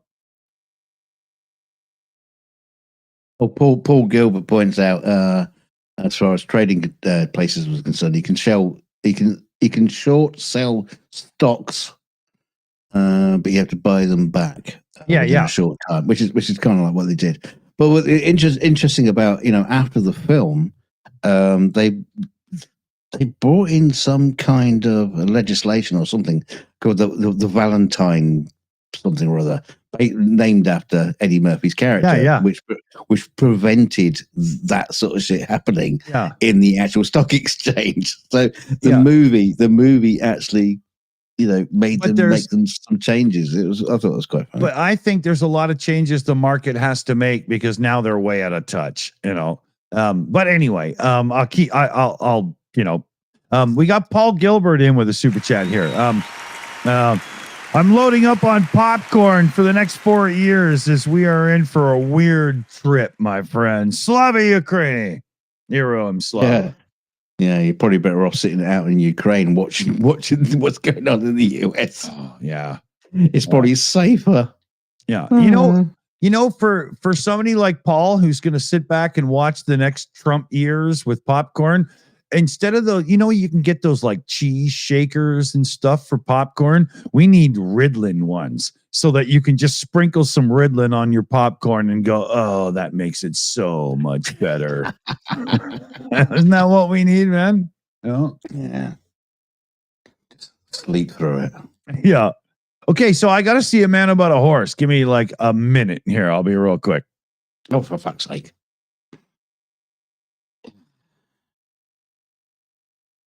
Think about something to think about. Talk about that. Oh, bloody hell. You bastard. What was I? Oh. I wasn't prepared for that. Oh, I was watching, what was it? Hunt for Red October today. Yeah, do you remember the old film about Hunt for Red October? Interesting part of the fact in the story. There was the political officer on board the October. The Captain Ramis, killed him off, early on in the film to get rid of him. And interestingly, his name was Putin. I mean, I kind of, when was the film made? Was this? What were they thinking? Why was he called Putin? I thought it was kind of interesting. That.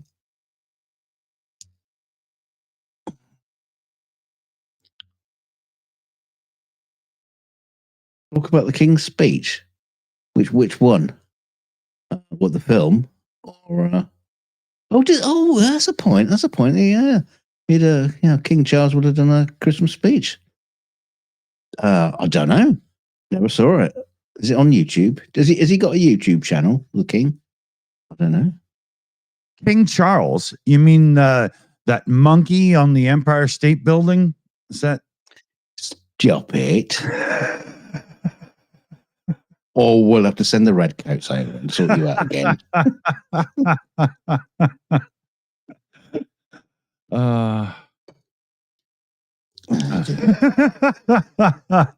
That's a good point. Yeah, because the king must have done a speech at Christmas, but didn't even see it. I'm not sure anybody did. There was a lot of shit on TV this Christmas. It was terrible. Well, MTV probably had the rights, so nobody saw it. NFL shut him down. Copyright strike. Yeah. They thought that nose was a football.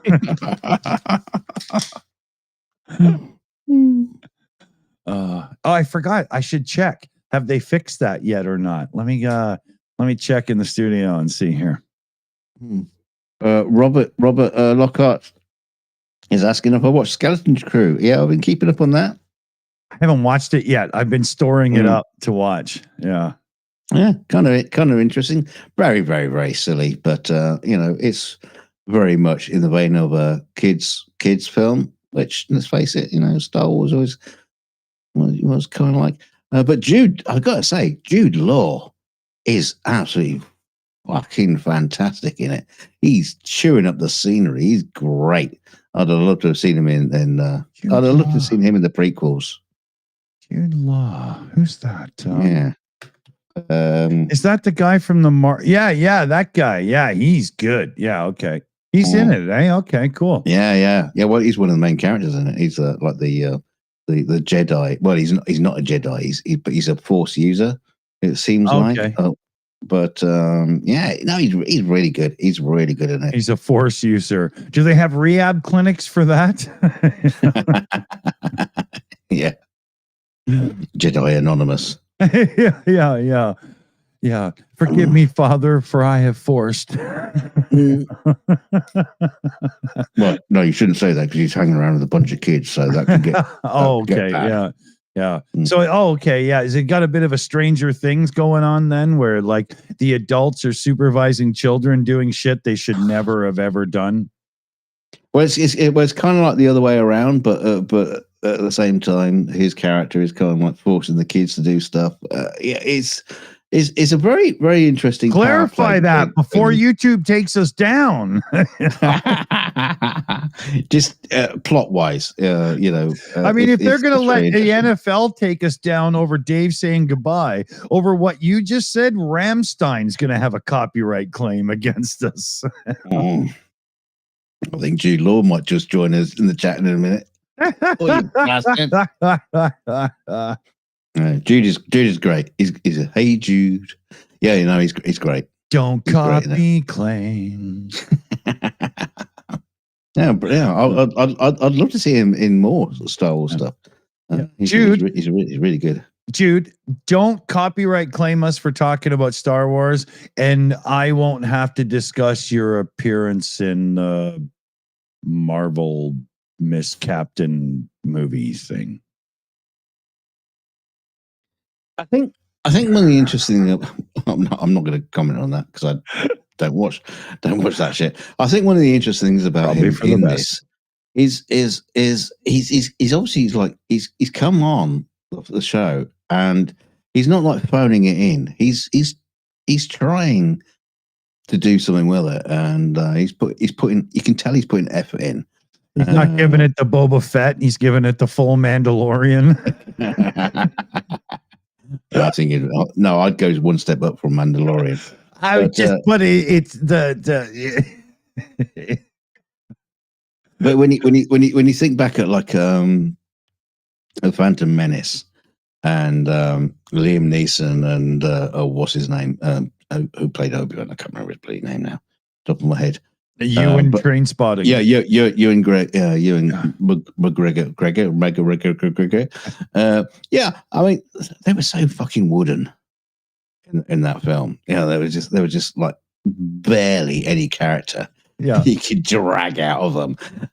But negotiations were short. That's the best line. Oh, you just see the way I delivered that line. Yeah. So he was. I'd love to have seen him doing that role. Doing the Ewan McGregor role. As Obi-Wan or something. I don't know.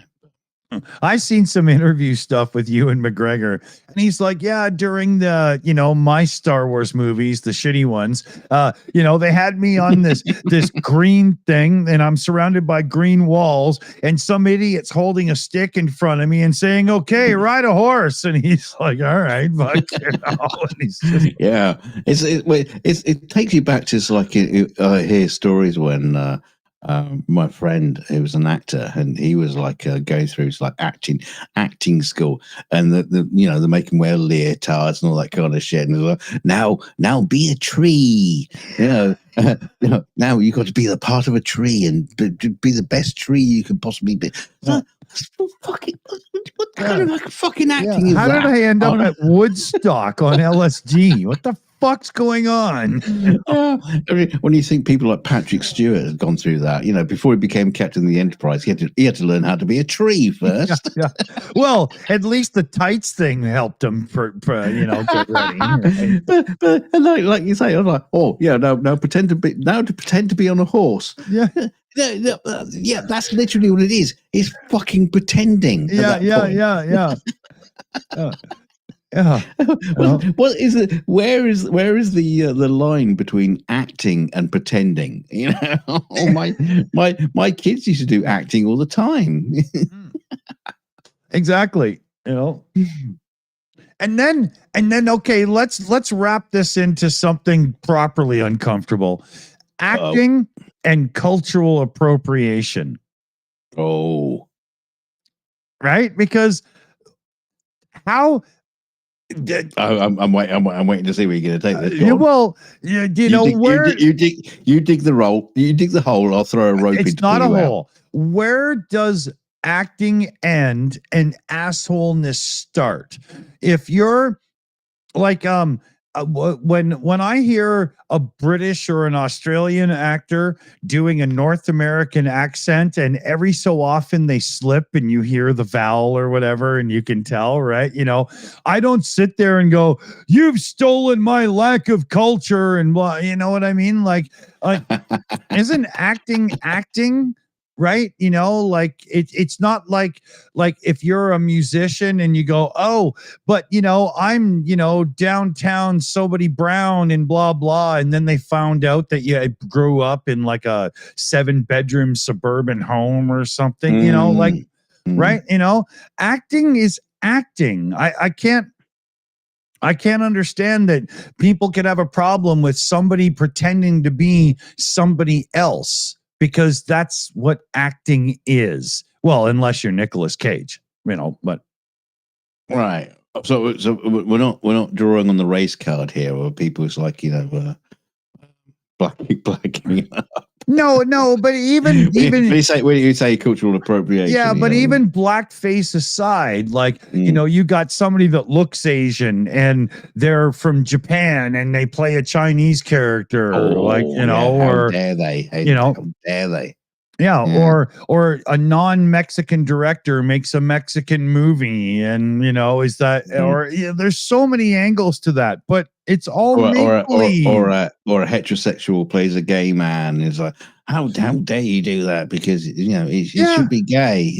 Why? He's not actually going to be fucking people on screen. Yeah, but is everybody screaming at Jim Parsons for being gay and having a hetero relationship on The Big Bang Theory? Like, it's acting. Fuck, who cares? Who's the other guy? The guy who was in what was it? How I Met Your Mother. I can't remember his bloody name. The guy who played Doogie Howser. Okay, yeah. Neil Patrick Harris. That's it. Yeah. No, he's an extremely gay guy. He is Totally. probably one of the gayest. I mean, he loves musicals. He's one of the gayest guys you can possibly meet, and yet he played a rampant misogynist. Womanizer in that series. It's like, well, that's not fair. We should have an actor who's a rampant misogynist womanizer playing that role. Yeah, exactly. Right. It's called acting. It's pretending to be someone you're not. Yeah. It's not like being a politician and saying I'm part native so that you can get credit in the Canadian government, only to be found out you're not. Right. That's worthy of being mad at, Well, like all those series where you got what was it, like Luther? What was the one where you got the mad axe murdering bastard and killer, and he's an actor. But what you mean? What he hasn't actually killed anybody? Yeah. How could you possibly cast him into this role? He's not killed anybody. Yeah. Well, not that you know about. Yeah. Or he had to do it through the casting process. He had to kill two people, but Yeah. Or was it okay to make somebody from Israel a hero when they were first attacked recently, but then all of a sudden you had to shelve that movie when they attacked back? Like, how it's so, right? Yeah. Do you mean Daniel Radcliffe isn't actually a wizard? Yeah. He just likes to play with his rod. He likes to play with a few rods. although Daniel Radcliffe is a terrible example because he's a fucking awful actor. Yeah, he can't act. That's although he was absolutely amazing in the what was it, the movie of Weird Al Yankovic. He was in VHF. No. There was a movie recently, the biography of Weird Al. Oh, I haven't seen it. Yeah. No, of course you haven't seen it. Yeah, I forgot. Yeah, but he was actually really good in that. It was brilliant. Does he play Weird Al? Yeah, I could see it because he's got that. Yeah. No, he plays it. He plays it. I mean, it's a really fucking stupid movie, to be honest with you. It's not high class. Yeah, but I love the way they sold it. Like, you don't understand the debauchery behind the man, kind of thing. I thought that was awesome. But they kind of like do like almost a spoof version of his life. Which is kind of like perfect, really, because that's what he did. It's kind of like a true story, but spoof it up. It's done really well. What was the film called? I can't remember. But that's definitely worth watching. I just want to point out somebody here. This Rona person in the chat that Annette had to drop the hammer on, right? Instantly, as soon as we did whatever we said there recently, holy, did they go on the rampage? Like, I'm serious. You must have not been listening at all, because we didn't hate on anybody. We didn't, are you kidding me? Wow. Hang on, who are we supposed to be hating on? Yeah, I think we usually cover everybody equally around here, right? But yeah, old white baby boomers. Yeah. Sorry, I'm not a boomer. I'm an Xer. Get your birthdays right. I'm just scrolling back, looking at all the. And the mod team left so much room for Rona to be a mouthpiece, right? Yeah. Oh, bless you, Rona. Oh, bless you. Yeah. Like Annette said, hey, we got LGBTQ friends on the channel and whatnot. Absolutely. We've co-streamed with quite a few of them over the years, and not one of them would have taken issue to anything we just said. What? That you have to have a trans actor for a trans part? That's not acting, I like the idea of trans actors in acting and in the creative fields entirely. Anybody should be in them, but they shouldn't be pigeonholed to be playing trans characters. Shouldn't trans actors be free to be anybody because they're actors? Yeah. Am I wrong? No. Fuck, man. What? Jesus Christ. Hang on, there was a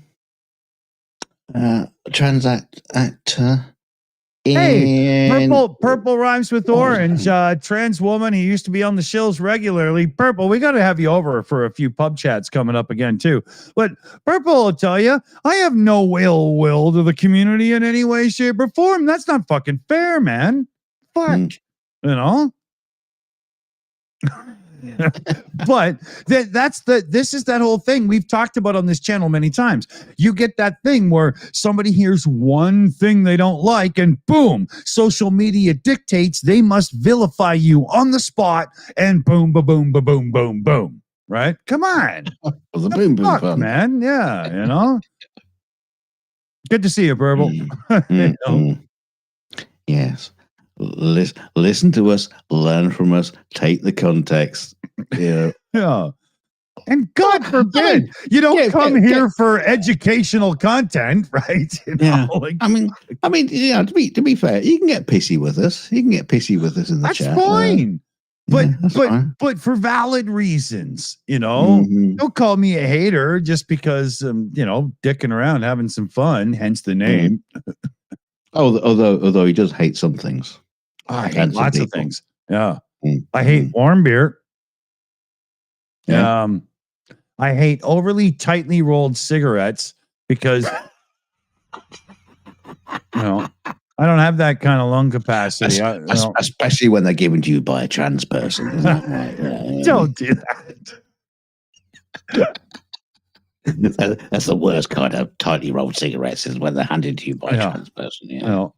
But yeah, because they're usually rolled up really tight anyway. So. And I hate those goddamn kids on my fucking lawn.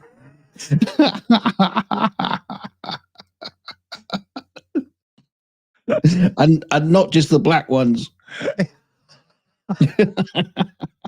Oh God. Okay. So obviously we've been live too long. Can you tell? I can tell. Let's bring out the romper room mirror and see who's here today. Yeah, no, that's because you can throw shit like that because it's called a joke. It's for fun, entertaining. Yeah, okay. So sometimes we might cross the line, but you know, what kind of world are we going to be in if at some point you can't cross the line? If you can't, if you can make fun of anyone, you have to make fun of everyone. And if you've ever watched this show, both him and I have made fun of each other on more than enough occasions that the rest of the world deserves their chance too. It's okay.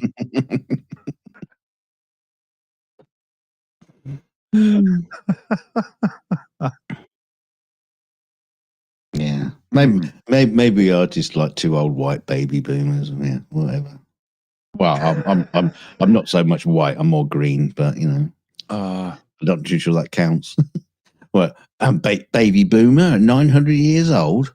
I could say that I prefer Asian women and redheads, but this is probably going to make it worse. So it's just, you know.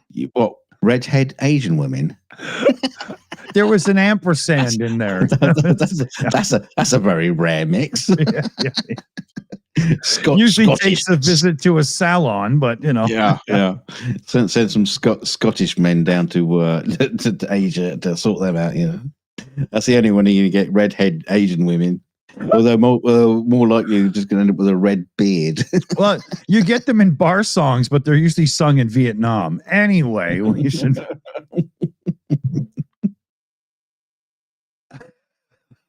We should do one last check to see if the NFL has corrected their horrific mistake of claiming our original content as theirs. No. So fuck you, NFL bastards. Yeah. Everybody get onto social media and call them out. We're gonna have a new thing in our merch store soon. It's gonna be a plushy football, and it's gonna have analies written across it. It'll be football for scale. That's what analies and fist it.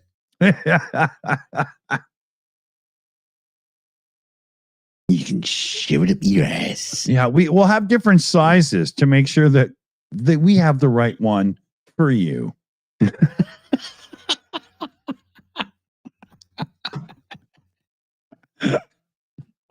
We're here for your needs.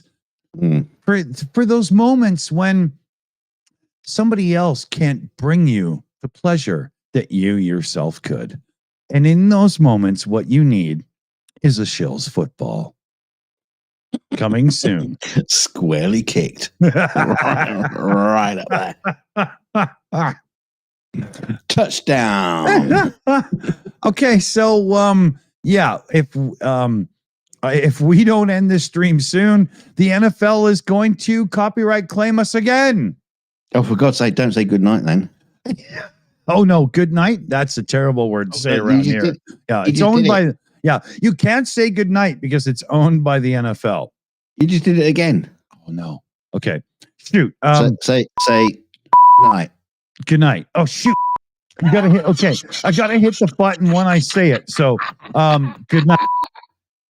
Fuck. Okay. Good night. Good night. Fuck. Oh, okay. I'll just go au revoir. Big shout out to the team. We got Annette in the chat.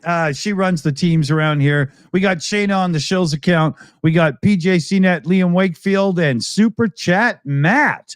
And I'm told that David Worley's football like a head that got us copyright claim joined as well. But if that's the case, we didn't show him live on stream, so we probably won't get copyright. Yeah, we should have got the mods to block him from the chat just in case.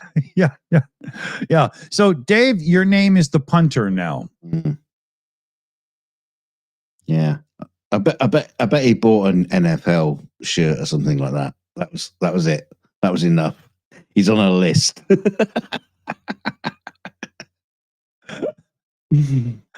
Yeah, he got himself a New England Patriots shirt because he thought that would really go over at home. He doesn't have a home. Well, that barn they let him live in. Okay. Thanks for joining us, everybody. Yes, we'll see you another time. We'll be just as ludicrous and horrible and nasty and just obnoxious and all the things that the people like here, apart from Rona. We'll make sure we unblock Rona at the end of the show. So I'm probably not. Yeah, whatever. Who cares? It's up to you. Somebody like Rona's got so many sock accounts. There's no point because they're going to be right back. Yeah, you never know. They might have been gifted a membership, so they're important to us. Yeah. Okay, so thanks, Rona, for something to talk about. See you soon. Yeah. Gave us an ending. You filled 15 minutes of airtime. Well done. You got your moment of fame. Wow. You know what? Brilliant. I bet Rona works for the NFL.